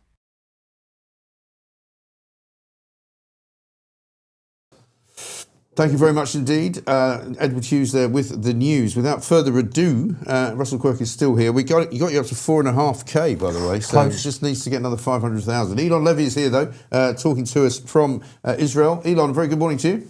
Hello, a very good morning, Mike. How are you? Very well indeed. Good to see you. I dare say you'll be broken-hearted at the news that Keir Starmer would appear to be on his way out and may indeed face Armageddon of his own on Thursday in the local elections here. Well, the Labour wipeout is certainly deeply tragic. Look, it will... It will be if it comes at the expense of the Green Party. I mean, this is Britain's new Islamist party, together with radical woke liberals. And we heard the previous guest saying Britain needs serious change, but definitely not if it's in the direction of a man who's hypnotized himself into being a massive tit. Well, indeed, quite right too. Very well said. I mean, it is quite disturbing the way that the left has kind of eaten itself, and all of the Corbynista kind of anti-Semites appear to have moved over to the Green Party, but which is still gaining momentum. I mean, I can't quite believe that it is, but that's kind of where we are in 2026. Yeah, momentum is the right word there. Jeremy Corbyn proved that this toxic brand of radical, hateful identity politics unfortunately has a very big place in Britain. And Zach Polanski is capitalizing on that now, building an alliance between extreme lefty wokeists and Islamists in Britain to build a party that doesn't want to fix it. It wants to tear Britain down by ripping everything up and replacing it with some woke nonsense that they learnt on student campuses before inevitably getting devoured by the Islamists who helped sweep them to power. So, I hope Britain's able to come to it and put together something sensible. And for me, it's sad to see how the Labour government, at least on the anti-Semitism issue, seems to be dragged kicking and screaming into understanding what needs to be done, for years resisting the idea that these are hate marches, and now coming around to saying, well, you know what, globalize the Intifada might be a problematic phrase after all, resisting proscribing the Islamic Revolutionary Guard Corps, now talking about putting forward legislation to do that, saying the right things. It's just far too late. Yeah. Well, I mean, as people have pointed out over the weekend since the attacks in Golders Green, what did you think would happen if you let a load of people into the country with anti-Jewish, anti-Semitic views, many of whom coming from places like Palestine and Syria and Iran and countries that have literally been at war with Israel for years? What did you think would happen? And I mean, I can't imagine that they didn't see this happening. Well, what concerns me just as much as that is the British-born people who've whipped themselves up in a tizzy over a conflict far, far away. And instead of standing with a country that is such a close ally of Britain, that it's manufacturing defense tech in Britain, they're siding with the jihadist lunatics who want to kill them and rape and abduct and take more hostages. And so you have an unholy alliance between this third world politics and people who are broken and looking for a solution here in Britain, and it has created a brand of political extremism that is extremely un-British. You cannot you cannot fight the global intifada if you don't stop the people who are calling to globalize the intifada. But far too many people have been sticking their heads in the sand, pretending that these marches that started in solidarity with Hamas immediately after its barbaric atrocities of October 7th, that these are somehow peace marches rather than jihadi war cries. So yes, very disturbing to see how this country is changing in a way that is making excuses for people who side with the most barbaric acts of terrorism and think that acts of raping and looting and hostage taking is somehow resistance against the West. Exactly right. Let's look at what's happening in your part of the world this morning or this afternoon. I guess it is nearly for you. American sort of changes in foreign policy, I guess, from Donald Trump in an attempt to open up the Straits of Hormuz. Yesterday appears to have broken the ceasefire, or at least the Iranians have appeared to have broken the ceasefire. What's happening exactly? Yeah, everyone needs to be rooting on the Americans in their attempt to break Iran's siege of the Strait of Hormuz. The idea that a radical fundamentalist regime can seize control of an international waterway, decide who gets to go through it, how much they have to pay to go through, and the rest of the world has to say, sir, yes, sir, is completely outrageous. And right now, the Americans are the only ones trying to stare down the Iranians and force open the Strait of Hormuz. Make no mistake, this, if the Strait of Hormuz is abandoned to the Iranians, that would set a dangerous precedent for straits and the freedom of navigation all over the world. So right now, the Americans are saying that the American blockade on the Strait of Hormuz is bleeding the Iranians dry in terms of their money. They have no hard currency. They can't export their oil. The world, it's painful, but can sit this out much longer than the Iranian regime can. And we saw with that drone fire yesterday from the Iranians at the UAE that the Islamic Revolutionary Guard Corps are trying to resume this war. They are not happy being, I think the term President Trump used was being stuffed like a choked pig with this blockade. They want to get out of it by attacking their neighbors, and they're reminding everyone why the Iranian regime is a threat that has to be dealt with. You don't get a deal that sweeps the threat under the rug and pushes it onto the next leader to deal with. You deal with it now because this rogue regime that is trying to get nuclear weapons cannot be allowed to hold the whole global economy hostage at gunpoint. And what happens in the next few days in the UAE and in other Gulf states if they get sort of attacked again? Because I know from listening to some reports this morning, it's been fairly peaceful, certainly in Dubai, for about a month or so. And now they're having to sort of brace themselves again. People are getting alerts on their phones and being told to beware of flying sort of debris and stuff. Does that have a bad effect, do you think, on the UAE's situation? How will they react? The Gulf countries are way past wanting the kind of diplomatic agreement that Britain is looking for. If before this war they were happy to appease the Iranian regime, now they want America to go all the way to the end and deal with the whole threat, not only of Iran's nuclear program, but its ballistic missiles, its drones, its proxy armies. The Iranian regime has shown the world how dangerous it is, and that threat cannot be allowed to remain. But look, so far, the UAE has allowed Israel to act as the shield of the Arab world. It was Israeli fighter jets that took out the launchers firing at the UAE.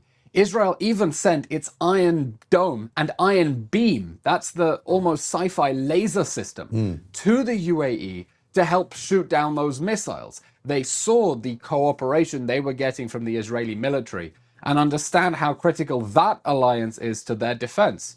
And if this war kicks off again, the UAE will need to decide, does it want to sit back and let America and Israel and Israeli tech protect them? Or are they going to play their part in weakening the Iranian regime? For what it's worth, they volunteered to join an international maritime force to open the Strait of Hormuz when the Western countries were crawling to get a deal with Iran that would basically give it whatever it wants. And when you say the Western countries, we're pretty much talking about Western Europe and Canada, really, aren't we? I mean, that's the kind of what you might call the axis of weakness, as I would call it. You know, the people like Keir Starmer and Emmanuel Macron and Carney in Canada, you know, all kind of, you know, beta males who don't seem to know what aggression is and why sometimes you need to use it. Yeah, these are countries that are trying to kick the problem into the long grass, to sweep it under the rug, to just make the problem go away, and think that they can get a narrow deal on the nuclear issue. But that's not going to happen because the Iranian regime wants nuclear weapons capability. It is not willing to give up on the 450 kilos of highly enriched uranium. It does not want to give up on its ability to enrich uranium so it can build a nuclear bomb to threaten the entire Western world with, and maybe even put that warhead on a ballistic missile that can reach Britain, because we know that it has missiles that can reach this far. And Britain, Canada, France definitely aren't looking to use the leverage for an agreement that will deal once and for all with the threat of the Iranian regime, the proxy armies around the Middle East who have killed so many Western servicemen, the drones that have been fired at Britain's allies in the Gulf. That is what the neighbors in the region want dealt with. They too are suffering from a cost of living crisis, but there's another crisis on top of the cost of living crisis, which is the having Iranian ballistic missiles being fired at you crisis. And people here in the Middle East understand that in order for global security to be kept, that Iranian threat has to be dealt with. This isn't just an energy crisis. It's a radical regime trying to get nuclear weapons with ballistic missiles crisis. Yeah, absolutely right. Well, Elon, listen, we wish you the best. Thank you very much indeed for taking the time to talk to us. Thank and you, hopefully the Americans will continue to pressurize the Iranians and win. For everybody's sake, really, because, I mean, I don't know about you, Russ, but, I mean, looking at things like, it's almost like we've entered this kind of pattern of just being used to the fact that petrol prices are going to stay quite high. The heating, you know, we ended up buying some heating oil at the weekend because you just thought, you know, you can't just keep waiting for it to go back down again, because it sort of goes up, goes down, goes up, goes down, you know, and it's almost as though people are now kind of used to it. Yeah. But Starmer and his crowd, as Elon Levy just said there, you know, they don't seem to understand that you need to kill the snake. You need to basically cut its head off. I just can't believe you haven't got a ground source heat pump. Well, I can. I'll tell you who used to have a heat pump was Donald McLeod. He somehow got convinced to put heat pumps into his house. And he said it was so cold in his house in Scotland. I mean, he lives in Scotland. Well, they don't for a work. start. They're noisy and expensive. But apart from that, they're brilliant. And he said that when it was 0 degrees outside, it was 4 degrees in his house. 4. Right? And he's got a big house. Yeah, but he's Scottish, so he's used to it. Well, yeah, but even he was like, he had to have them all ripped because they're all buried in the garden as well. I mean, he had to dig up the garden to put them in. It was a nightmare. Yeah. It cost a lot of money as well. Yeah. And Ed Miliband still thinks that every gas central heating boiler should be ripped out of every house and replaced with a heat pump. Except in his own house, where he has a gas boiler. Yeah, of course. And where he also doesn't have any solar panels. Doesn't he also have 2 kitchens? He has 2 kitchens in his place in London, but in his place up north, he has a gas boiler. Yeah. And he also has a nanny. It's the environmental equivalent of Marie Antoinette. It is. Yeah, let them eat cake. Let them eat cake. Since you're here, should we have a bit of Nigel Farage? Because we've got a Nigel Farage clip, I think, predicting what is likely to happen on Thursday at the election. So here in Sefton, we've got a massive Labour majority. Let me tell you, the reason I'm standing outside this ghost train is we're going to give the Labour Party the fright of their lives. I must admit, the Reform campaign has been pretty good, hasn't it? The PR is clever, isn't it? It really is. It is. And he was signing a load of shirts yesterday, football shirts, which seem to be working as a great money fundraiser, apart from anything else. I'm sure it's just to get the message out to the masses. In stark contrast to Keir Starmer, who, as we know, is not allowed on the campaign trail for Labour, Nigel is out not only every day from like 7 a.m. till 10 p.m, working really hard, but literally wandering the streets, going into pubs. He was in Billericay in Essex last week. He was in North Weald actually at the weekend as well. So he's actually mixing with people and talking to ordinary people, albeit with a bit of security. Who all seem to quite like meeting him. He gets a tremendous response. I mean, it's as far as you can go, I think, in terms of celebrity status within politics. But the point is, he's doing it. He's taking a risk. You know, don't forget, this is the man that had a milkshake shoved in his face in Great Yarmouth a couple of years back. But he's doing it anyway and working hard at doing it. So he's not playing politics. He's not, focused on the media rounds. Right. He's actually out meeting real people multiple times a day, every day. One of the hardest working And you people don't in normally politics. see that in local election campaigns, do you? I mean, like you say, I haven't seen Ed Davey out and about. I don't see Kemi at Alton Badenoch, probably throwing himself down a mine or something. And the same goes for Kemi Badenoch. I mean, she's out and about doing certain things. I mean, we've got a clip of her dealing with some heckler on anti-Semitism, but you know, you don't normally see the leaders of the parties and Richard doing... Tice and Zia Yusuf and Layla Cunningham and what so they're on. all doing. They're all out, you know, and then, you know, mixing fun up with real people and, you know what, listening, which is a revolution in politics, to actually listen to what people might want. Well, Keir Starmer hasn't listened to anybody since he got in, because if he had been listening to me, he wouldn't have bothered. But let's talk to Nick Buckley now, who was, of course, an advance candidate up in Manchester a little while ago, in Gorton and Denton. Nick, very good morning to you. Good morning, Mike. How are you today? I'm all right, very well indeed. Good. This is going to be very interesting on Thursday. I mean, the question is, how badly are Labour going to get done over? How badly are the Conservatives going to get done over? And that's kind of the story, really, isn't it? I think both of them will do extremely poorly. But I think Tories will. The blessing for the Tories is everyone's looking at how bad Labour are going to do. So Tories will do awful, but nobody will really care because of the opposition, because they got battered 2 years ago. Everybody will be concentrating on Labour because they're the government, and rightly so. And Labour are going to get absolutely hammered. Yeah, I mean, is it the end for the Labour Party, the beginning of the end? I mean, Andy Burnham's making noises that he wants to try and get himself a seat, that he wants to try and take over. I mean, it's certainly the end for Keir Starmer, but, I mean, could it be the end for the Labour Party? We're in a world at the moment, especially in our country, that we just don't know. It could be the end. I think the Greens are actually going to implode before the next general election. Yeah, I think so. You can't have blue-haired, non-binary, bisexual, tattooed people standing and campaigning next to conservative Muslim Islamists. No. That just doesn't work out. They're going to be at each other's throats sooner or later. But Labour have lost the working class vote. Labour now, I mean, what do Labour stand for? They don't stand for the working class and haven't for decades. Right. But the general public now can see that themselves and have turned away from Labour. Who's going to pick up those votes? Reform will pick up half of them. That's what it looked like at the Gorton Denton by-election. And the other half are floating around, going to the Greens, going to other parties as well. Same with the Tories. The Tories and Labour both can save themselves if they basically apologise to the people for letting them down for decades, and then picking new leaders who aren't connected and are not tarnished by the old 20, 30 years. That's why I don't think Kemi will do well. She's tainted by 14 years of incompetence. We just need a whole new set of young leaders coming through those parties if they're going to survive. Yeah, I'm not sure they can, because I'm not sure they've got those kinds of individuals. It doesn't seem to me that Labour have got anyone that's going to be any better than Starmer. In fact, if anything, probably worse than Starmer. What about Advance and Restore Britain? What's going on the right of politics? You stood for Advance, but Advance haven't really put any candidates up for the local elections, as far as I'm aware. Restore, of course, are concentrating an awful lot in Great Yarmouth under a different sort of flag, if you like. I think they're calling it the Put Great Yarmouth First Party or something like that. How do you see all that planning out? Too early to tell. Both parties are only several months old. Advance are standing, I think it's under 100 seats, so 100 people are going for council.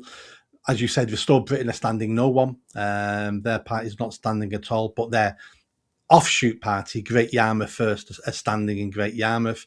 It's going to be a couple of years before we really find out what my party in Restore Britain are going to do, and if they're going to do anything. It's a real difficult time at the moment.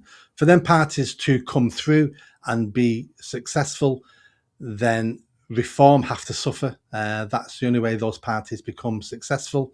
And Reform will suffer when Reform start making huge mistakes.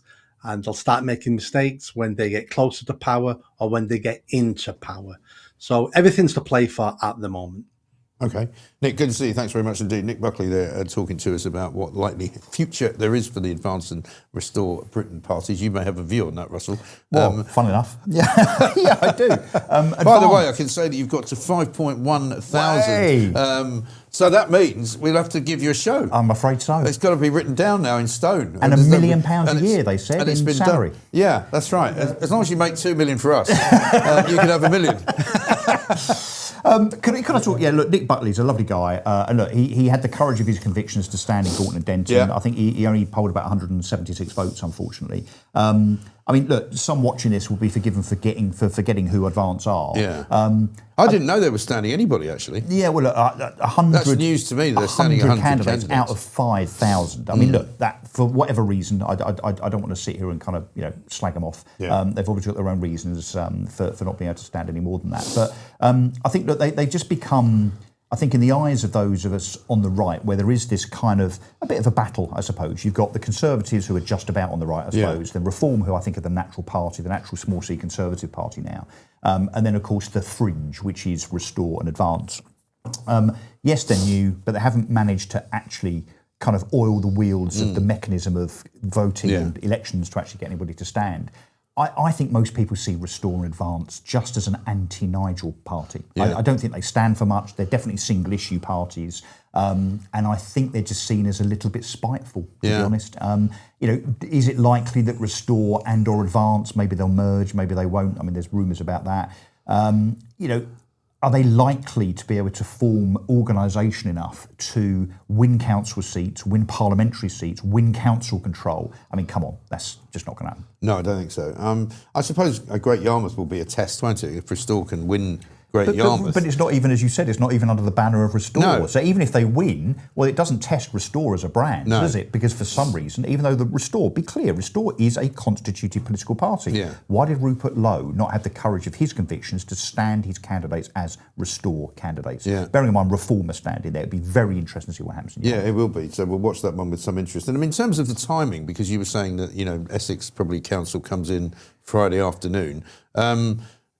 What are the kind of, you may not know the answer to this, but what are the main sort of touch points that we should look out for? I mean, certainly overnight on Thursday, there'll be some stuff coming in early. Obviously, I'm interested in what happens early morning between, 7 and 10. Yeah, that's what I can report on. What will we know, in other words? Well, so for us political geeks, I mean, look, it's sad to say, but one of the most exciting nights of the year for me. So I'll be at the count in Brentwood, so we expect around about midnight to 1 a.m. to start getting some of the results. And I think, look, you can see pretty quickly, given that I think this is going to be very significant in terms of Reform's traction. Yeah. You're going to see, if for instance, you won't know this, but Pilgrim's Hatch in Brentwood, which has been Lib Dem for 40 years, if that goes Reform, that starts to set the scene, I think, very, very quickly. So by, I think, 2 or 3 a.m. across the country, we're going to see district and borough council results. Actually, most county divisions, so the big ones are the county councils, they're the ones with the big budget, the big responsibilities, they're not starting. Most of those counts will be 10 o'clock the next day. Yeah. But given that each county council division includes 3 or 4 local borough wards, you're already going to be able to see pretty much how those. So when I come in at 6 o'clock on Friday morning, I think you better call it. There'll be some things that I can say. Yeah. So even though the counties won't have declared, with a quick bit of maths, I think you could probably work out in most areas, maybe just the most significant ones, particularly around the home counties, the Red Wall and so on, Wales, of course, we'll be able to see exactly that tide of turquoise, frankly, that I think most people expect to see. And look, be clear, this is one of the most important elections in decades, not just because it's who controls how your bins are emptied and the level of council tax and whether your potholes are fixed, which in Essex, by the way, they're not. It really is, as we've been rehearsing, a referendum on an incumbent government that, let's be honest, is not even 2 years old. So, what you'll see on Friday morning and Saturday and Sunday from the Labour front bench, of course, is, well, this always happens. There's always this little kind of resistance to an incumbent government in a mid-term by way of local elections, but not to the extent that we're going to see on Thursday and Friday. Yeah, it's going to be fascinating stuff. Let's talk now to our next guest. Andrew Allison is here. He is the, of course, head of campaigns for PopCon UK. We had Mark Littlewood on a little bit earlier, so it's a double whammy for you guys today, Andrew. Thank you very much indeed for joining us. Nice to see you.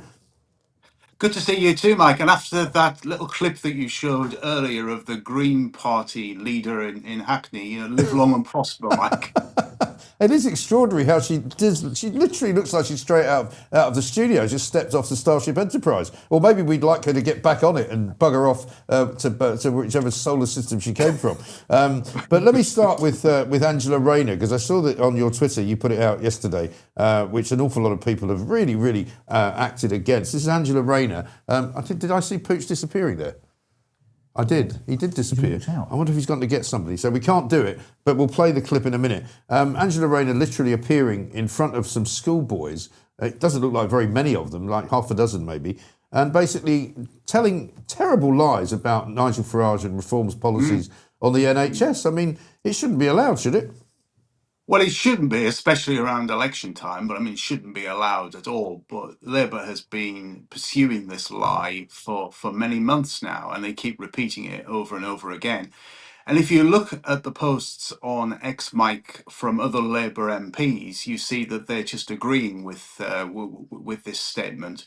And they just keep on sending it around the Twitter sphere, hoping that enough voters will be terrified by it and will vote Labour rather than voting Reform. Well, I've got news for them. That is not going to happen. No. Labour are in for an absolute hammering on Thursday. I don't think the Tories are going to do very well either. Yeah. But Labour, the big story of the day will be the hammering that Labour is going to get on Thursday.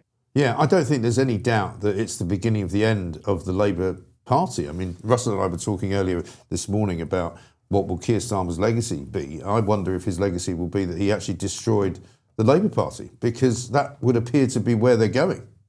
Yeah, I mean, my prediction for the Conservative Party is that it could very well end up like the Liberal Party did in the 1920s, just over 100 years ago. It still exists, it still fields candidates, has MPs, it has councillors, but it is a much more diminished force than it ever was.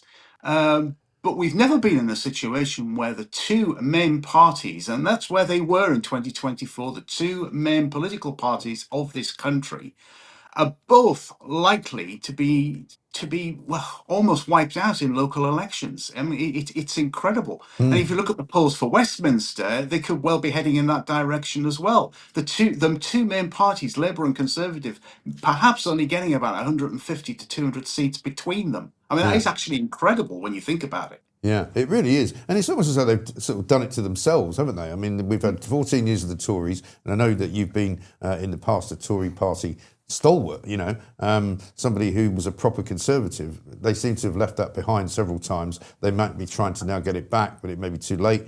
Meanwhile, we've got a Labour government which has lost the nutty sort of Corbynistas to the Green Party, but they've also still got the likes of Angela Rayner and the lefties inside it. And Starmer really has been completely useless. I can't think of a worse Prime Minister in my lifetime, to be honest. But I think we can now have a look, Pooch, if you don't mind, to that Angela Rayner clip, because I'd quite like to play it again.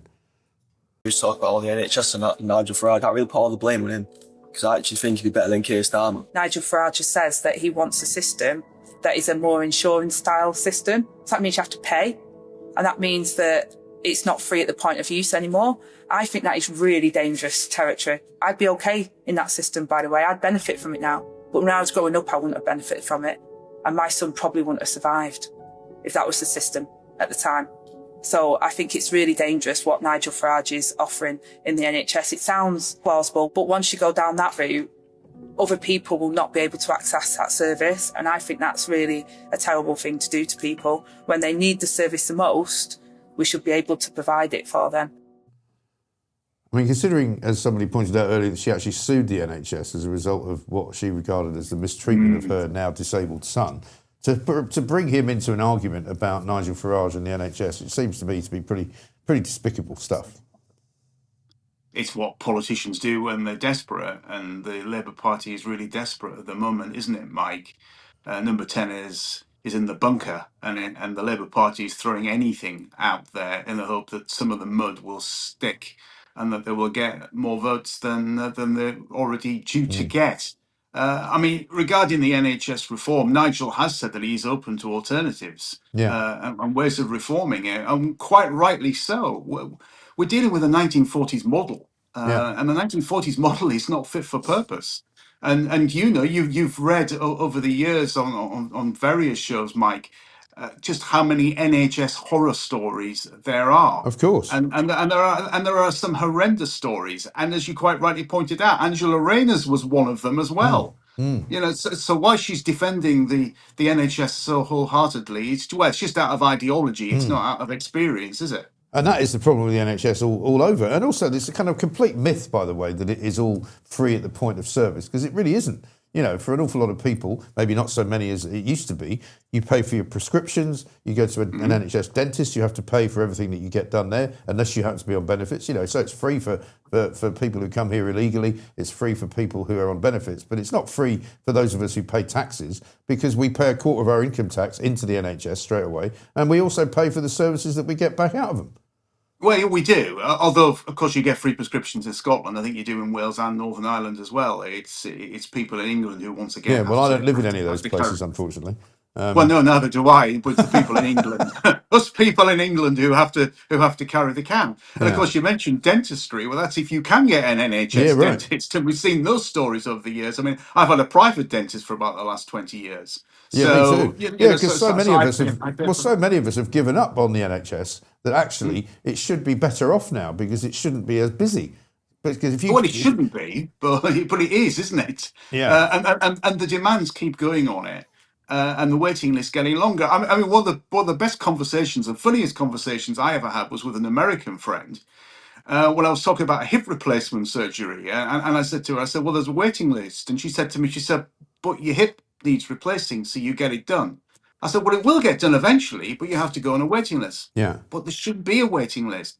If your hip needs replacing, you just get it done. And she could not possibly comprehend what an NHS waiting list was like at all. No. And I couldn't explain it to her. And you also can't then explain the fact that when you did finally get an appointment to have it done, that it was then cancelled on account of the fact that the doctors had decided to go on strike again. And I'm afraid it's going to be another year before we can see you. Well, yeah, they don't just have to go on strike for them to be cancelled either, Mike. Yeah, do they? but I mean, I had an it's just operation routine. done. I had an operation done a couple of years ago, and I decided to just go private, because I thought, I know what will happen if I try and go on the NHS. There'll be a 3-year waiting list or something like that. And it was really busy in the private hospital, and it was not full of people who were all toffs and people who had loads of money. It was full of ordinary people who were either being sent there by the NHS because the NHS couldn't cope with the demand, or people who had taken out private health insurance because they just needed to see a doctor and they needed to be operated on. And so now the private sector is actually quite sort of congested, if you like, because so many people are having to use it. Yes, I mean, if you're a plumber, for example, and you're earning good money doing that work, you can't sort of be laid off for months on end. No. It will cost you a fortune. It's far cheaper and much more sensible and cost effective to go private and get the thing done and then get yourself back to work again. Yeah. Unless you're the fake plumber, of course, Hannah Spencer, who's now got herself a £110,000 a year job in Parliament. She's the heat pump installer, isn't she? And the qualified plasterer as well. Apparently she knows all about being plastered, so I hear. Apparently so. I think you're absolutely right. One other story I just want to touch upon before I let you go is this story from the Lib Dems this week about the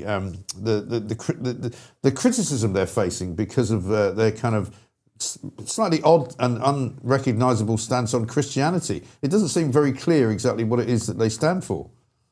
Well, no, it doesn't. But I mean, in this particular case, this was a journalist who was selected as a Liberal Democrat candidate for a constituency.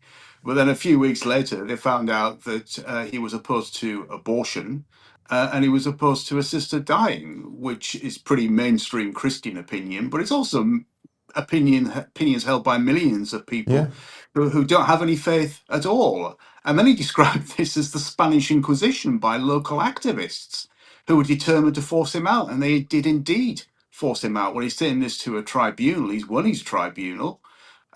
His costs are around about £250,000, which the Liberal Democrats will have to pay, and then they're going to have to pay him compensation on top. So it's going to be a very expensive payday for a party that really is completely illiberal. And after the Brexit vote, I don't think we can call it democratic either, because it's been determined to reverse that for the last 10 years. So it really does need a name change, I think, really, Mike. I think it does, yeah, absolutely right. And I was watching, I can't remember her name, a Liberal Democrat MP being interviewed at the weekend, being asked about this. and I think it was Camilla Tominey on GB News who was doing it, and she refused to sort of say anything about it on the grounds that, it's an active case. And she went, well, no, it's not an active case. You've already admitted that you got it wrong. You've already admitted that you've had to pay money to this guy. Would you have the same attitude if the person, for example, had these beliefs who was a Muslim? And she wouldn't say. She would not say. Exactly. And this is the problem, isn't it? If the person had been a Muslim, they would not have said that. They would not have done that. Even though I could guarantee that Muslims, for example, would be opposed to abortion. And I imagine they'd be opposed to assisted dying as well. Where it's one rule for one rule for another. And I've said many times in interviews over the years that Christianity is under attack. It is a persecuted religion around the world. But we have ways of undermining and pushing Christians out of public life. But you would expect that the Liberal Democrats of all parties would be a party that will welcome all sorts of different views. Well, you would think so. Well, Tim Farron, who's a committed Christian, as far as we know, was formerly the leader of the Lib Dems. So but he was pushed out, Mike. Yeah, he was pushed. I mean, he went through an inquisition of his own about what his views were on gay marriage, on abortion. And things like that, and he was effectively hounded out as well. So the party does not have a very good record on this at all.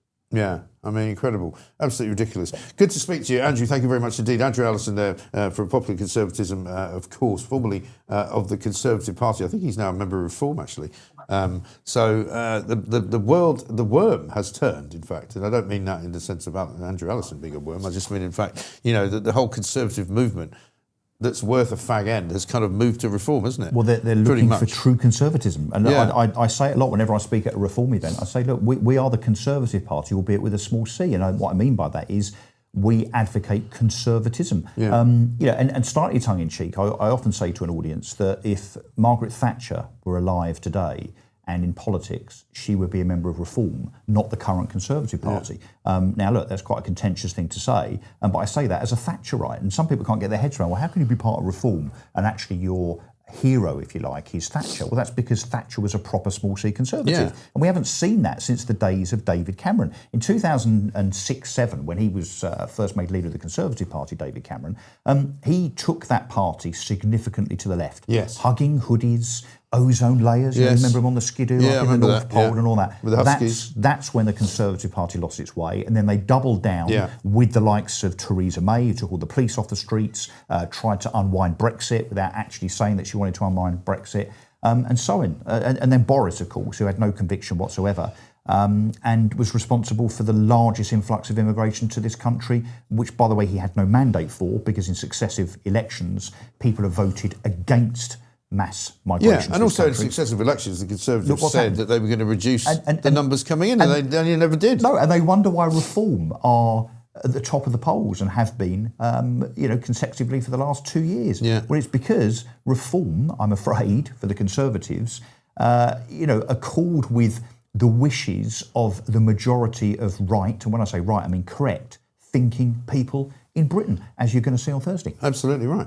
And I mean, there's an argument to be made, I would imagine, that if Margaret Thatcher was a current modern-day politician, she'd be in Reform. Exactly. Yeah. She wouldn't be in the Tories, would she? I think so. By the way, just because I happen to have come across it just by hanging about, looking about various things, one of the great reactions to the Reform policy about putting migrants into detention centres in green areas, this is from Dr. Julia Grace Patterson. Do you remember her? Dr. Julia Grace Patterson is one of those very lefty NHS doctors who used to get into all sorts of fights with people at Talk because she was very much all about wearing masks and she's got a little business on the side. She says to Richard Tice, I mean, if you do that, get ready for an enormous amount of protest in the areas where decent humans live. We wouldn't take this lying down. Oh, she might want to reword that. Decent humans. What are you saying, that asylum seekers are not decent humans? I think she's saying exactly that. Oh my goodness me! I mean, I'd like to tell you more about what she said, but she's blocked me ages ago, so I can't actually. Maybe she hasn't blocked me yet. No, she may not have blocked you yet. Dr. Julia Grace Patterson, though, well worth a gander. But isn't that extraordinary? Ordinary, decent, where decent humans live. That would be places where they vote green. But do you think these green people, they wake up in the morning thinking, OK, all refugees are welcome, we love refugees, so Syria and Afghanistan and Iraq, come on down, you know, as many as you like. However, then when snookered by Zia Youssef, which the Greens and the left have absolutely been on this policy, all of a sudden then it's not desirable and they don't like those people. I mean, they're literally arguing with themselves. Yeah. I mean, they must have to look in the mirror and shout at themselves because they're arguing both sides. Yes. I mean, it's hilarious. Yeah. Apparently, here's some more. I thought I was being clear earlier about my thoughts on Reform's new policy, but clearly wasn't clear enough. I don't want my words being weaponised against vulnerable people, so I've taken the tweet down. Oh dear. Oh no. That's an admission, isn't it? Oh that dear. You cocked up. Yeah, you made a mistake. You forgot that asylum seekers were decent people. Yeah, decent people. Ooh. Yeah. You know, I love asylum seekers. Bring them, please, to my neighbourhood so that I can enjoy the rich column of diversity that I will have walking up my street every morning as it gets filthier and filthier and more dangerous. Oh, sorry. No. Obviously, they're wonderful people, beautiful people. We should invite them all into our homes and give them a room, possibly. The other problem, of course, for the left, for the Greens and Labour, is that they know that, and it's kind of back to what we were talking about earlier in terms of whether you believe what politicians say. And of course, you know, we don't believe the likes of Angela Rayner when she bangs on about how the NHS is not going to be free anymore. That's because she's a liar. Yeah, we don't believe Kemi Badenoch when she bangs on about how the Conservatives are going to be tough on crime because, well, you haven't been for the last 14 years that you were in power. So what I think people understand from the likes of Zia Youssef, Nigel Farage, Richard Tice and so on, is that unfortunately for the left, when we say we're going to do something, we are going to do it. Yes. We are going to do it. Indeed. Yeah. Just before we talk to Claire Pissell, I nearly got that completely round the wrong way. Let's get a couple of quick super chats coming in. This from Michael. Has anyone else noticed how much Angela Rayner looks like porn star Lauren Phillips? I'm not reading that out. Say that. I'm reading I'm it. sorry. I don't know who Lauren Phillips is for obvious reasons. I've never heard of her. NHS dentistry was a lottery, says Arundel Press or Arundel Press. The more fillings you had, the more you paid. Terrible funding model. Now it's non-existent, but at least you don't pay to yank out your own teeth with pliers. Well, I happen to know somebody who did yank out his own teeth with pliers. He's sitting over there. You did that during lockdown, didn't you? I did, yeah. Pooch had to, because he couldn't get a dental appointment and he was in a lot of pain. I said, "How did you do it?" He said, "I just drank a load of whiskey and then just got the pliers out." What? Oh, I know. This is the kind of guy I'm working with. This is why you don't mess with Pooch, because you know he doesn't feel pain. My goodness. You right? I like this. This is a name for your new show. You ain't in work watching Russell Quirk. Hang on, it sounds like the new Jeremy Kyle show. Or 5 something, point, like loads of dossers sitting there watching me because they're not working. Well, sorry, they could be working from home. Ah, yes. You know, an alternative scenario. I mean, funnily enough, that did change things in some worlds during the time of COVID, because suddenly my show overtook the breakfast show when it was on mid-morning, because not so many people watched breakfast anymore because they were sitting at home. Well, they're getting up late and they're watching. You were breakfast telly at 10 o'clock. So I was breakfast telly because all these people were working from home. Interesting that. And I think the same thing happened at LBC. But then it soon got fixed when I went to breakfast, you know, and obviously it got better. Yes. And by the way, we welcome Times Radio to YouTube this morning, because they've now decided to launch themselves on YouTube. Are they still going? Yeah. They had about 700 people watching last time I looked. Wow. Yeah, we've got 14,000. I mean, listen, it's not because I'm gloating or anything. It's not a competition. It's not a competition, But no. it kind of is. But they've got lots of other places you can listen to them as well. So Yeah. Is that just because Radio 4 is now so bad that Radio 4 listeners I'd be interested to look for an alternative? Actually, maybe somebody could look at Radio 4's YouTube numbers and see what they're like. But we are. You just ask Grok, and they'll tell you what the biggest breakfast show on YouTube is in the UK. And it says, what is it? By far and away, the Mike Graham Show.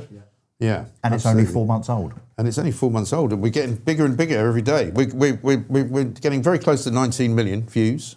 We should be at 20. Not quite by the Wednesday night, but I think by this time next week we'll probably be there. Right now, though, Claire Pissell's here. We need to talk to her because she, of course, is a former government advisor. And, I mean, what would you advise Keir Starmer to do, Claire, if you were advising him right now? I'd like to get him to resign, if I'm honest. I don't think he's going to get very far. He's organised yet another talking shop with people, which is going to give him entertainment of the morning, but nothing's going to change. I mean, what does he do? He'll have an inquiry, he'll have a round table, he'll get people in the room and look very prime ministerial, and absolutely nothing changes afterwards. So unless he's going to come out of this with some real action for the Jewish community, community. It's just another waste of time. It really is. And I don't think I've ever seen in the history of prime ministers, a prime minister who's being advised to stay out of the country. You know, where can I go? Oh, go to Armenia and go and shake hands with Vladimir Zelensky and give him a hug and give him a smile. Because he now is so toxic that they don't want him anywhere near any campaign.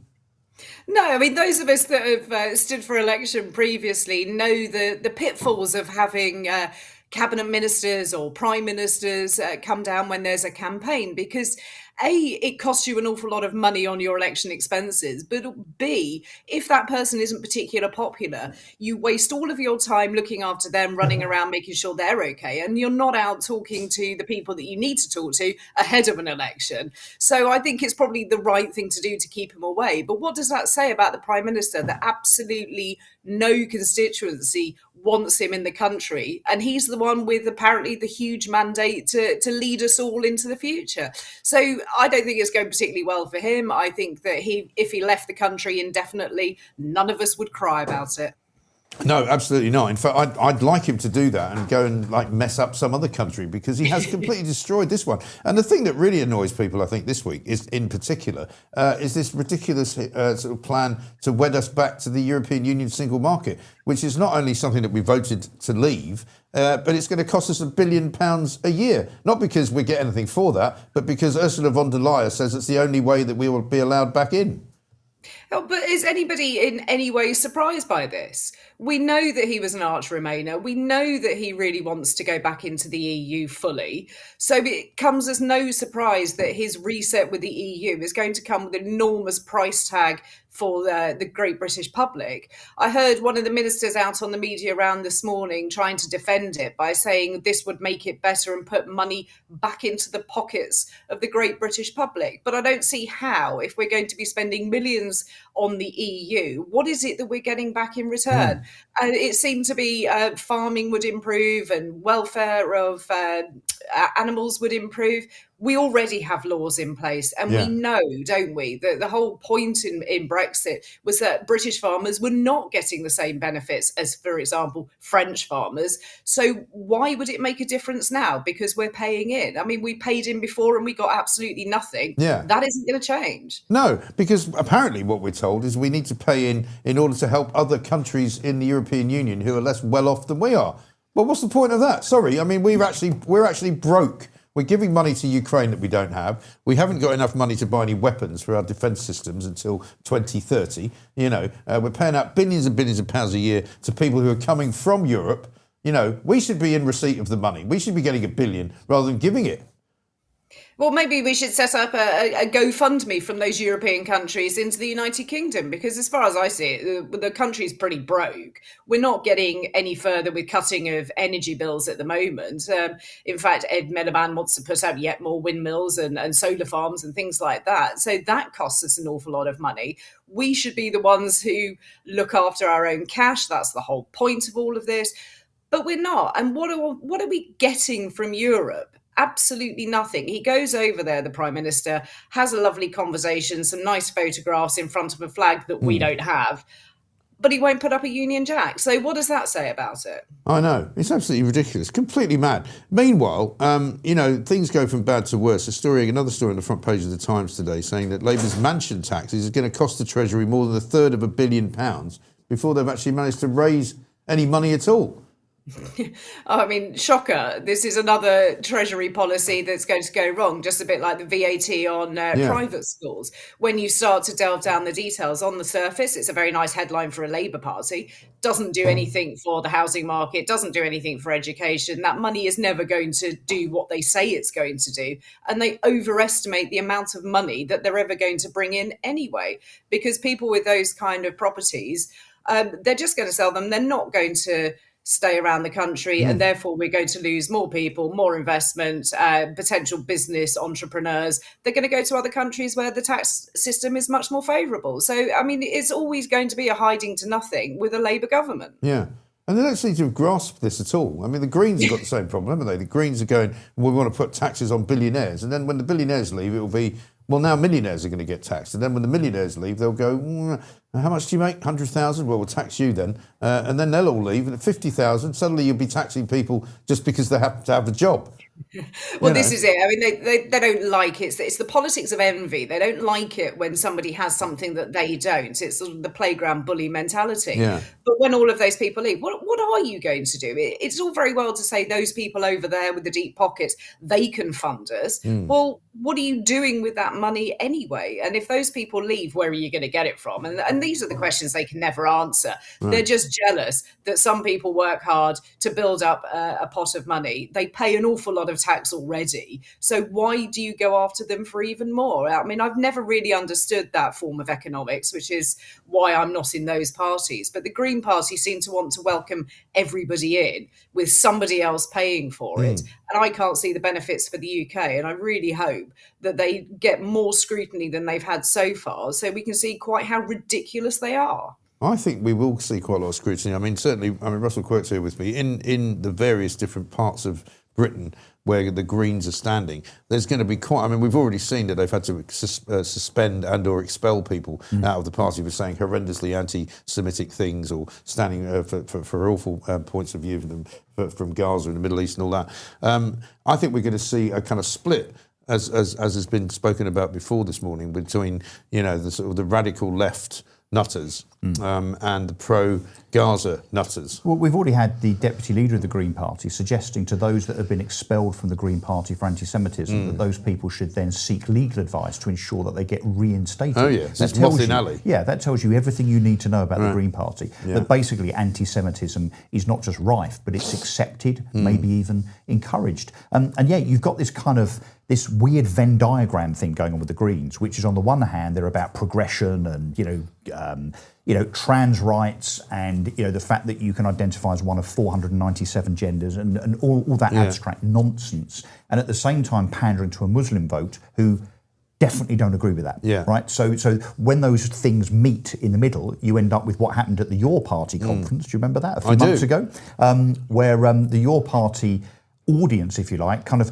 collided outside and all fell out with each other, and the whole thing within minutes descended into absolute chaos. It reminded me of that great Mac cartoon during the dark days of John Major's sort of prime ministership. Do you remember when he called the bastards out and said, back me or sack me? And he had this cartoon on the front page of the Telegraph in which it was an alien coming up to this guy and says, take me to your leader. And he said, I'm sorry, we haven't got one at the moment. And it's kind of like your party haven't got one either. But yeah, I mean, it's right. I mean, we're going to speak to Alexa Jago in a little while, who's a Reform candidate here in London, who's banging on about the ridiculousness of how car drivers now are the sort of main enemy of the left, whether you're Sadiq Khan or whether you're Zach Polanski in the left. And in fact, I've got this will cheer you up. Parking charges in Folkestone, right, where there is a Green Lib Dem coalition, have just put new parking charges on a car park in a place called Tram Road in Folkestone. 1 hour, £2.60. Parking all day, £15.60. Wow. In Folkestone. That'll encourage retail shoppers. It's just absolutely incredible, isn't it? Just stupid amounts of money being pumped out of people because they think because you've got a car, you must be wealthy. Well, this is it. And they just want you to cycle everywhere. And if you know the Kent coast as I do well, it's nigh on impossible to get anywhere by bicycle. You can take your bicycle on top of your car, as a lot of people did at the weekend. My husband and I took a little trip out to Deal, Sandwich and Ramsgate. Oh, very nice. The majority of people were in their cars because that is the only way you can get around and see these places. There's no bus service to speak of. So the Greens, thanks very much. But can you just stick to saving fluffy polar bears and leave the politics to the rest of us, please? Yeah. Front page of the Times, just to finish up, Claire, has got Labour MPs plotting a pooch. Not the pooch we've got here, but a pooch to get rid of Starmer after Thursday. Have you revised your timetable for that as far as he's concerned, do you think? No, I mean, I think he's on thin ice. I really, really do. But who's going to want to take over the Labour Party when you look on Friday morning at the results coming through and see how dire it is for them?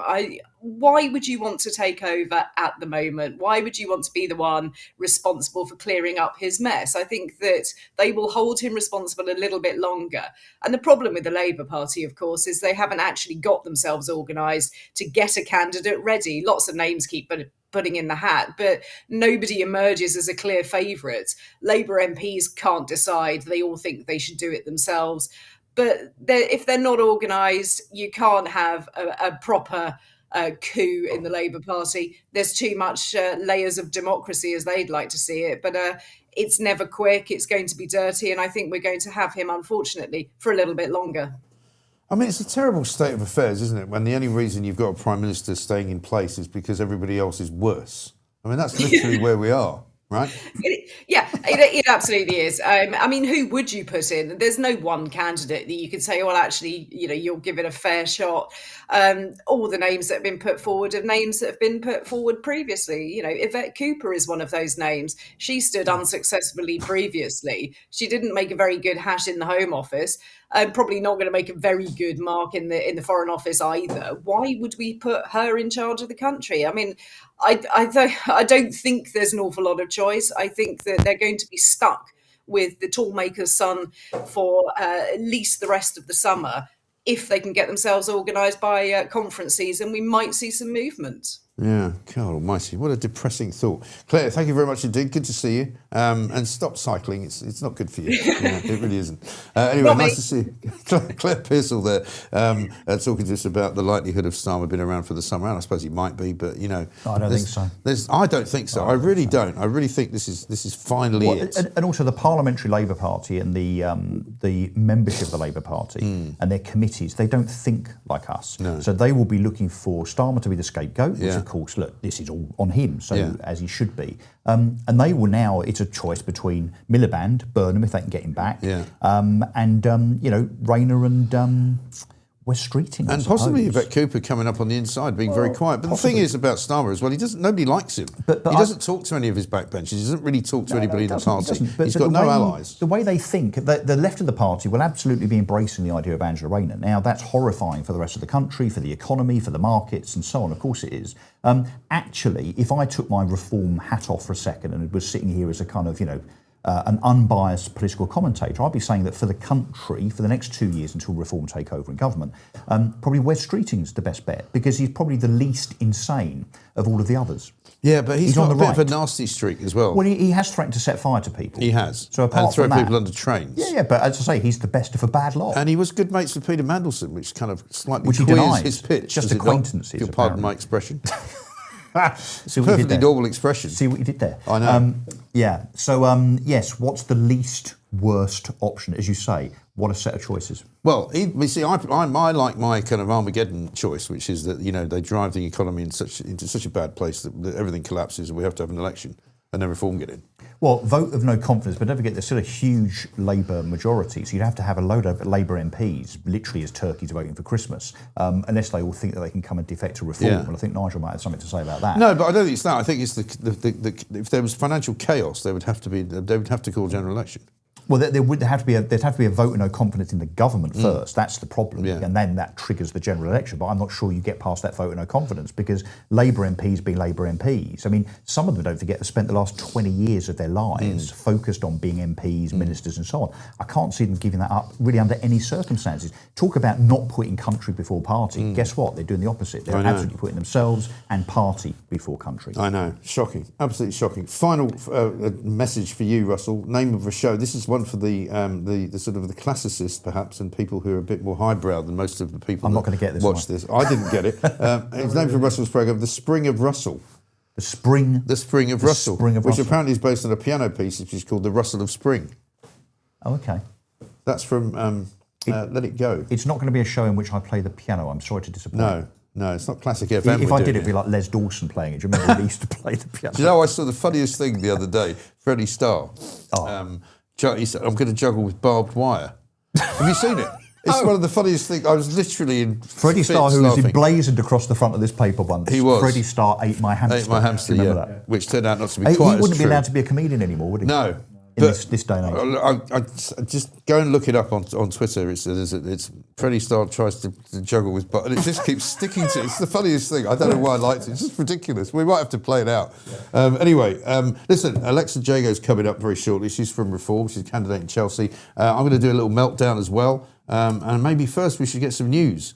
I say goodbye to Russell Quirk, though. Thank you, Russell. Good to see you. Brilliant to have you on, as ever. And you've got enough 6.1 thousand likes. That means I get two So it means you get 2 shows. There you go. 2 shows a day. No problem at all. Let's get some news with Edward Hughes. Good morning. I'm Edward Hughes. A suspected hantavirus outbreak on the luxury cruise ship MV Hondius in the Atlantic has dominated coverage. 3 passengers, a Dutch couple and a German, have died, with 2 confirmed cases and others suspected. A British man, 69, is in intensive care in South Africa, and a British crew member needs urgent care. The ship, which sailed from Argentina, remains held off Cape Verde. In politics, Keir Starmer is under pressure amid speculation of a leadership challenge following poor local poll results, with cabinet ministers warning mutinous Labour MPs against ousting him to avoid chaos. He is hosting a Downing Street summit today, calling anti-Semitism a test of our values and urging a whole society response, while also advancing UK talks to join a major 90 billion plus euro EU loan scheme for Ukraine to strengthen European ties. 2 people have been arrested over a suspected arson attack on a Jewish memorial wall in Golders Green, North London. As concerns about rising anti-Semitism continue, please remember to like and subscribe. Laters, Tigers.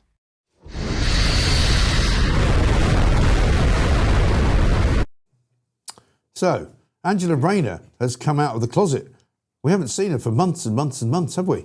But suddenly there's an election coming up, so Angela Rayner has decided that it's a good idea to get out on the campaign trail, out on the stump, if you like.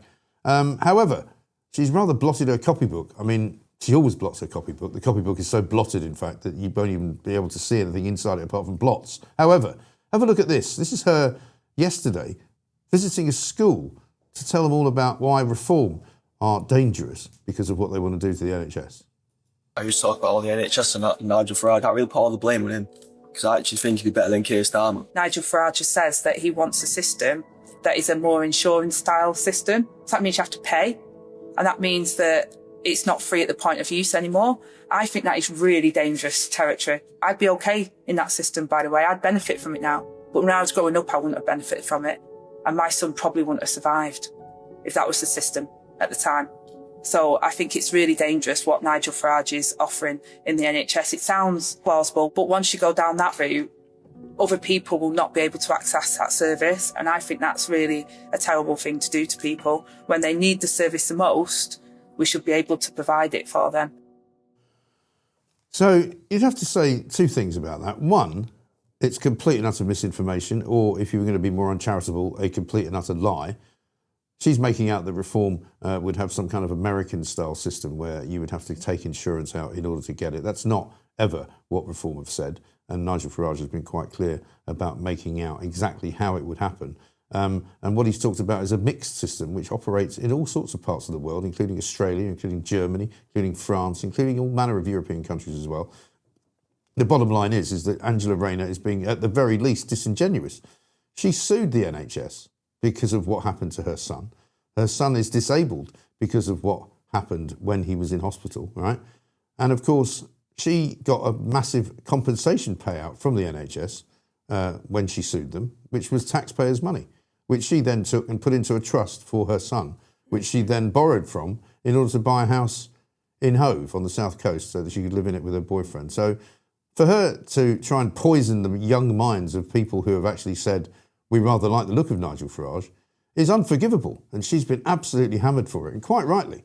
And I think she should be probably punished more severely for telling lies to children and for spreading disinformation during an election campaign. There should be some electoral commission rule that says you can't do that because it's not allowed. 2 days away from an election where Labour are going to get completely and utterly stuffed and are going to lose as many as 2,000 councillors. They're getting desperate. It's good to see in some ways because they're showing their true colours. Keir Starmer is so unpopular that they're telling him to stay away from the campaign. They sent him to Armenia just to keep him out of the way. Absolutely unbelievable stuff. We can expect more poison coming from the next couple of days. So keep your ears open, keep us informed, let us know what they're saying, and we will be very happy to point out the truth about what Labour are doing. The Daily Mirror today put 12 or 13 pages together on why you should vote Labour. but there wasn't really one convincing argument because nobody's going to do it. Everybody hates them. It's that simple. That's my meltdown.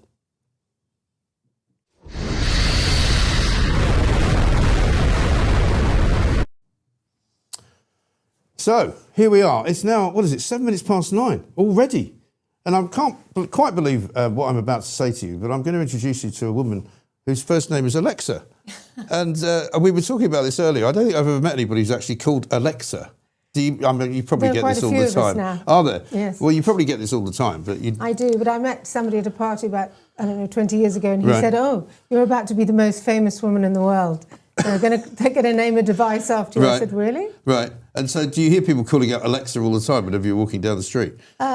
No, but it does get confusing when you're on a Zoom, when everyone's lights go down and their videos start playing. Right, amazing. So you're a reform candidate in London. Yes. We played the clip that we've got, actually, because we played it out yesterday, actually, because you're quite keen on pointing out the dangers of all this sort of camera surveillance that we're under in London as motorists, but also as individual human beings as well, because we don't really know what they're filming. Everywhere I drive now in London or walk, there's cameras everywhere. You know, the really tall ones, the smaller ones, the speed cameras, they're all over the place. What I was saying in that video was that, you know, these cameras, are they there to help us? Are they there to protect us? Or are they there to penalise us? Yes. Because I went away, I was born and bred in RBKNC, Royal Borough of Kensington in Chelsea, which is where I'm running for councillor in Chelsea Riverside.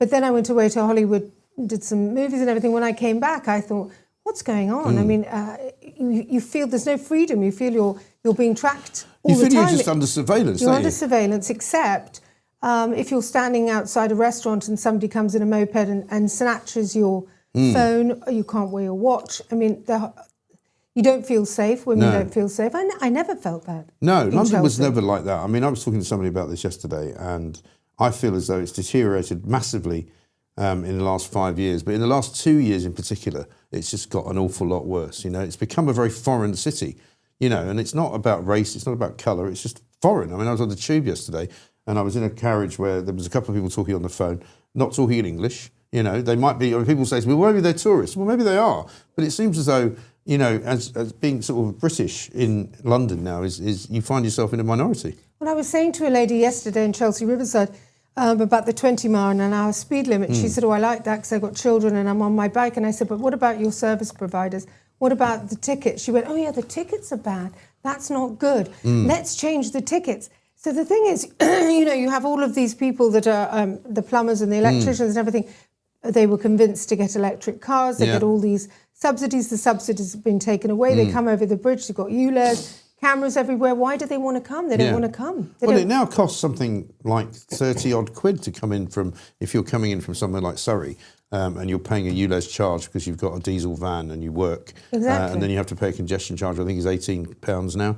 Exactly. I mean, it's ridiculous, isn't it? You can't, I mean, it's not sustainable. You can't run a business paying that kind of money. No, and I just feel that I don't feel that it's been done for the right thing. I know that it brings down accidents and casualties, but we're not saying stop 20 miles. We're saying let's do it in a more intelligent way. Let's not have a blanket to 20 mile an hour all over London. Well, I mean, I think, for example, you could change. I mean, I come in here at sort of 5:30 in the morning, and I come down the Old Kent Road, which people who live in sort of South London will know, and it's a 20 mile an hour zone, and there's no cars on it. But there's a couple of speed cameras, so you have to continue. I mean, but in the middle of the night... And in the embankment in Chelsea Riverside, you're going down the embankment, it's like going to a funeral. Yeah. It's ridiculous, isn't it? It's ridiculous. I mean, my sister lives in America, and whenever she comes over, she's like, I can't believe Westway, for example, which, you know, is the A40. Right. And I'm sorry for people listening from outside of London, but, you know, it used to be a 60 or 70 mile an hour sort of effective motorway. It's a 3 lanes on each side, and that's 30 now. And you're literally crawling. It just feels wrong, doesn't it? It does feel wrong, yeah. It's totally mad. Have we got that video, Pooch? Shall we have a look at it? I'm standing here in one of the most historic parts of Chelsea with a church that was built in the 12th century and a statue of Sir Thomas More and this beautiful bridge. But staring right at me is a camera. And here on the embankment and going over the bridges, there are these yellow cameras everywhere we look. Why are they there? Are they there to protect us? Are they helping us with crime? I don't think so. I think they're there to penalise motorists. There's a war against motorists, and these cameras are part of it. If you're a service provider and you're driving over to Chelsea, what's the likelihood that you might get a ticket going 23 miles an hour in a 20 mile an hour zone that used to be a 30 mile an hour zone? It's a very high chance. That's going to cost you money. Then your car insurance is going to go up, making it harder and harder to service Chelsea, whether it be the estates down the road, Creemorn Estate, the World's End Estate, whether it be here in Cheney Walk, wherever it is, it's the same. It almost feels like we're being watched by these cameras. But I would say for all the wrong reasons. Definitely for all the wrong reasons. I mean, one of my bugbears has been over the past few weeks, since we discovered that Morgan McSweeney's phone was stolen, that the police don't seem to be able to find any CCTV footage of his phone being nicked from a very well photographed area, I guess, in Mayfair. Exactly. Where, because in every, this is I think this city in London is the most has the most CCTV cameras per square mile, but yet they can't seem to find any footage of his phone being stolen. Probably because it was not stolen. Right. Exactly. I mean, I think people are really feel unsafe, and they would. We need more bobbies on the beat. That's what we need. Totally. I've spoken a lot to the police, and they're great. There just aren't enough of them. Yeah. And our police stations. I think the closest now to Chelsea Riverside would be Hammersmith or Charing Cross, because they're all getting closed down. They are getting closed down. Yeah, I mean, I live in South East London, and the police station there was closed down about 7 or 8 years ago, and there just isn't anywhere to go. But I mean, the other problem I think is in travelling around in London is the bridges, because I came past Chelsea Bridge not that long ago and it was closed. Hammersmith Bridge has been closed for several years. I don't know if they're ever going to open it I don't think they're ever going to reopen it because apparently it's not safe. The city seems to have been run into the ground, and there's now more unemployed people in London than in any other part of Britain by proportion. And it seems as though we're sort of importing an awful lot of people who work in either very low-skilled jobs, driving around in mopeds, or the wealthier people are moving out because they can't afford to live here anymore. This was the scary thing when I came back, is that every man that I met, virtually every man I met, whether they be young or old, rich or poor, was looking for ways to leave the country, and if they're rich enough, they've already left. Right. So the brain drain, talent drain, and women don't feel safe. Yeah. So if you go further down into Cheney Walk and the more wealthier sides of Chelsea Riverside, they're all looking for ways to leave or have left. Yeah. And of course, we've got 3 big estates, the World End Estate, the Creemorn Estate, and they don't feel safe. So there doesn't seem to be any hope. It's a very sad situation. It is a very sad situation. But then, so is that what made you decide to get involved in politics then? Well, I've done a lot of charity. Yeah. So I was in the film business. I've been in the film business, and I got into charity, and I did a film called Kilo 2 Bravo, or here it's called Kajaki, The True Story. And it's about a group of paratroopers who get stuck in a minefield in 2006 and it all goes terribly wrong. So we gave money to Help for Heroes Combat Stress Royal British Legion. And then they flew me out to meet the troops, and then I started a charity called Caring for Courage. And that meant so much to me. And then I raised money for Royal College of Obstetricians and Gynecologists International Appeal, where we're helping third world countries. But what about your own country? What about your own people? What about your own city? And what about your own borough? Right. Well, yesterday we saw Keir Starmer meeting up once again with Volodymyr Zelensky and promising more money for Ukraine. And we're thinking, well, hang on a minute, we haven't got any money. How are we giving money to Ukraine? There was a piece in the Times yesterday saying we haven't got enough money to buy any new weapons for our armed forces. So if we needed to fight Iran or anybody else, we haven't got any weapons. I think we run out in 8 days, somebody said. Yeah, and we won't have any money until 2030 to buy more weapons. It just seems insane that as a country... And not enough military, obviously they were cut a long time ago. They were indeed, and that was very much done under the Conservatives. Right. But the point is that we're not, we are not any longer a country, a rich country. No. We are one of the poorest countries in Western Europe now because of the amount of debt we're in and because of the amount of money we're giving away. And you probably heard this statistic that if we were a state in America, we would be the poorest state. I was going to say of that. all. I was going to say that. Which is extraordinary. And Chelsea Riverside, just to bring it back to my borough that I'm running for, my ward is hugely in debt. And people look at RBKC and they think, oh, this is such a rich, it's a rich borough, they've got all this money. Actually, it's hugely in debt. Yes. People say, well, that's Grenfell. It wasn't all Grenfell. No. I think things just, and this is the thing about not being a career politician that I think is important, is that everybody running for Chelsea Riverside, we've all had careers. People have run businesses, so I think we'll approach things in a better way. Yeah. And that's what reform says about an awful lot of areas of what they do. You know, the reform sort of senior politicians and senior MPs are all businessmen. They've all done something, you know, where they've actually, managed to make a living outside of politics, which the Labour government just doesn't have. And let's talk a little bit about your movie career, because I was reading that you were in Waterworld. I was. What did you do in Waterworld? It was a very small role. Was it? But I was doing Shakespeare in England, and Right. I flew over, and they asked me to audition for Kevin Costner. I was like, okay.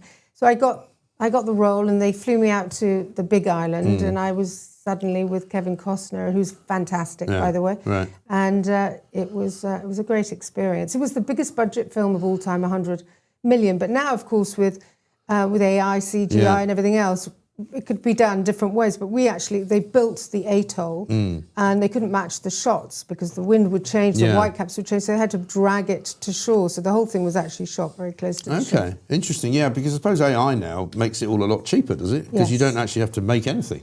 Right. Because I was watching an old episode of The Grand Tour the other day, Jeremy Clarkson's show on Amazon, and they were in the desert somewhere in Africa, North Africa, and it was full of different film sets. It was like, oh, that's Hunger Games over there, and that was Star Wars over there, and the structures are all still just there because they built them, filmed the thing, and just left them.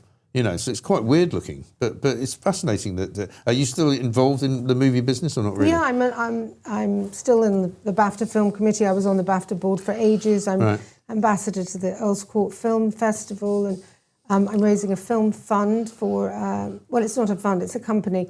It's a development, because there's no development money unless you're in the studios. There's very little development money, and of course with charity and with film and with fundraising.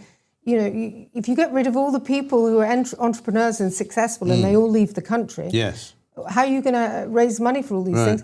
I mean, I had at the BAFTA Gala, I don't know if they want me to say this, but I had a table of 12 people. All the men had to fly in. Really? They'd all left the country. Wow. That's terrible, isn't it? Because the British film industry used to be a massive that's charity, thing. By the way, it's a charity. Yeah. But the British film industry used to be the envy of the world, didn't it? In terms of, people would come here to make stuff. I think it still is pretty good. Yeah, and I mean, Pinewood Studios is still a thing, isn't it? Absolutely. Yeah. So, but like in the World's End Estate in Chelsea Riverside, for instance, the net zero policies are meaning that they're coming and they're going to change the whole heating system. And so some people, just to go back to standard so they're of giving living, them all heat pumps. Yeah, so they're going to have heat pumps. It's not designed for a building that was built in 1970s. No, so it's going to cost some people like 55,000, 40,000. And so those leaseholders will be, where are they going to get 50,000 from, 40,000 from? Well, they're going to have to leave their home they've been in their entire life. That's mad. But also, presumably, if some of the council estates will be paying for, the council will be paying for that. Well, and exactly. So that'll be the taxpayers paying. Yes, absolutely. Which is insane. And the disruption will be huge. And also, I think, I'm not 100% sure, but I think in the Creemorn estate there might be some asbestos. And I mean, it's all very complicated when you take a building that age and you start to... I mean, this whole new rule about tumble dryers, that they were saying the working man will save £200 over the next 20 years. 200 quid? That's what I read, 200 quid over the next 20 years. So that's £10 a year. £10 a year. I mean, it's absolutely ridiculous. I mean, again, a funny cartoon in the Telegraph with a couple of people with tumble dryer had been sort of hooked up to a pipe, and they said, we've decided that we can't use the tumble dryer anymore, so we've turned it into a wood-burning stove, which they also don't want you to have. No. It's and so it's not ridiculous. like we're against clean policies and clean air and healthy living and all that stuff. It just has to make sense. Right.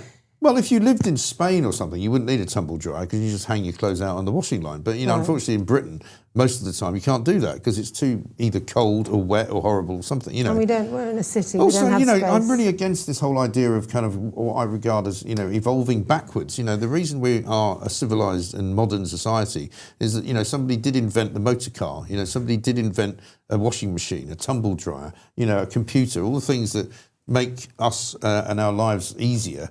And now they want to take them all away. They want to take them It's all away. ridiculous. You know, what do you want to go back to, like cooking over a fire or something? You know, and not having electricity of any kind. It just does feel like you're being penalised. I saw Layla Cunningham, I think she was on your show, and she was talking about rules, good rules being beneficial and bad rules being penalising you. And I feel that's what I feel from everyone, on all sectors, that people feel they're being watched, they're being penalised. Yeah. Absolutely, and you know, I mean, I expect there to be a sort of a fine of some kind or other for my car at least once a month. I got a parking ticket the other day, which I'm going to challenge up in North London, because apparently I parked at a bus stop, but you couldn't see any of the signage on it because it had all been worn away. So I'm going to appeal that. We'll see how I get on. But you know, and if you've lived in a place for your whole life and your mother's driven you to school, and you've gone left. And suddenly there's it's no illegal, left. But it's only illegal during certain hours. I've done for some of those as well. So what will change for you if you win? And I was going to ask you about, you know, campaigning and canvassing in London, because London is kind of a bit of a world of its own, isn't it? It's very much a Labour city, if you like. I mean, and I don't know what the makeup of your council is, but what are you finding people are saying on the doorstep? Do you know, everybody said to me, "Oh, you're going to have a tough time with reform." Yeah. Honestly, I think there should be a day in the year where everybody canvasses for something, because it's really a privilege, and it's also very humbling. Yeah. People have been wonderful, really lovely. Yeah. Even the people who are very much against reform, the next door neighbours will stand and go, "Yeah, something has to be done." Yeah.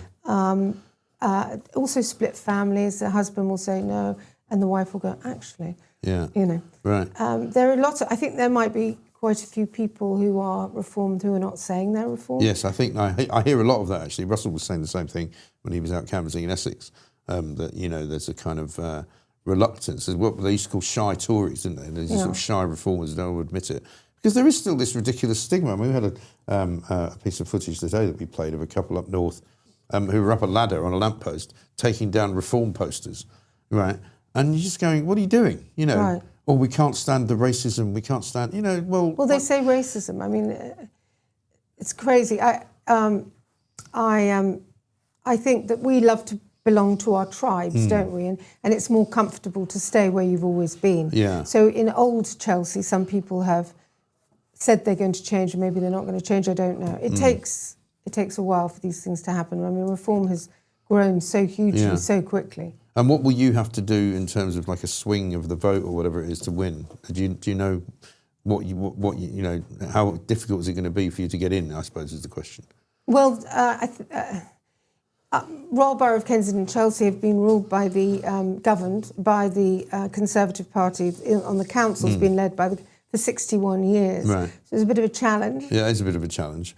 But I mean, you've got to do something, right? You can't just sit around and moan. No. I feel like if you feel that you can contribute to your community, and then do it. And I think a lot of people are feeling like that. And the Conservatives have got a lot to answer for. An awful lot of people. I used to work at Talk, and I would get phone calls from people all the time saying, "We voted Conservative all our lives, never again. We're just not doing it anymore because they let us down." It's kind of heartbreaking to see. Yeah. You know, I was thinking you didn't really need to watch The West Wing, because there was a period of time where you thought, well, I wonder who's Prime Minister this morning. Yeah, you know? Right. I know. It is completely insane. And now we've got a Prime Minister for people's lives. But now we've got a Prime Minister who's so unpopular that his own party have told him to stay away. Don't go anywhere near the election. Don't go anywhere near canvassing or campaigning, because people will just hurl abuse at you. I don't think there's ever been a more unpopular Prime Minister. And then, of course, everyone says, you know, let him stay because what's the alternative is worse. I don't believe that. I really don't. I think we have to get him out. I really do. I think it's got to be done.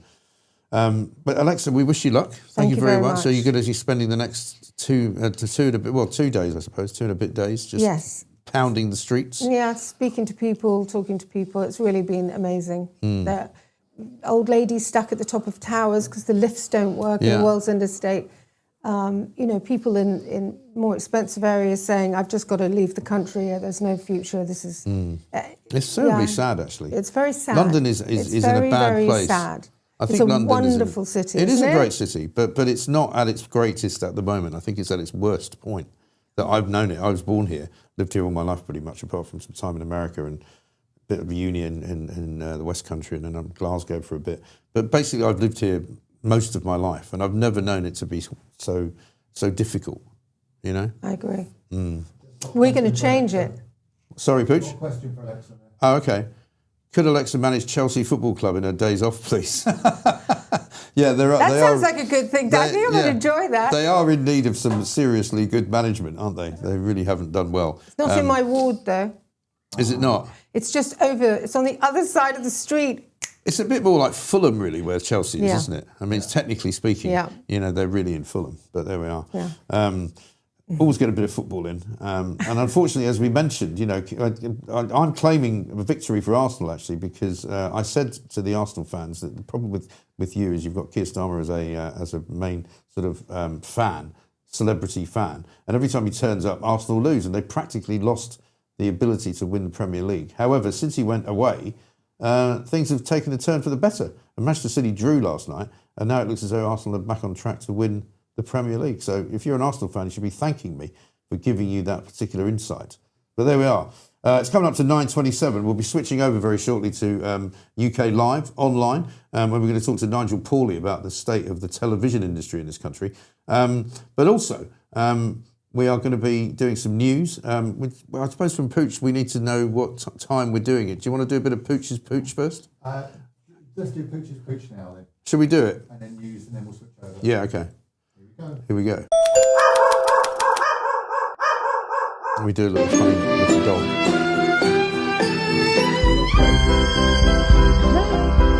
Oh,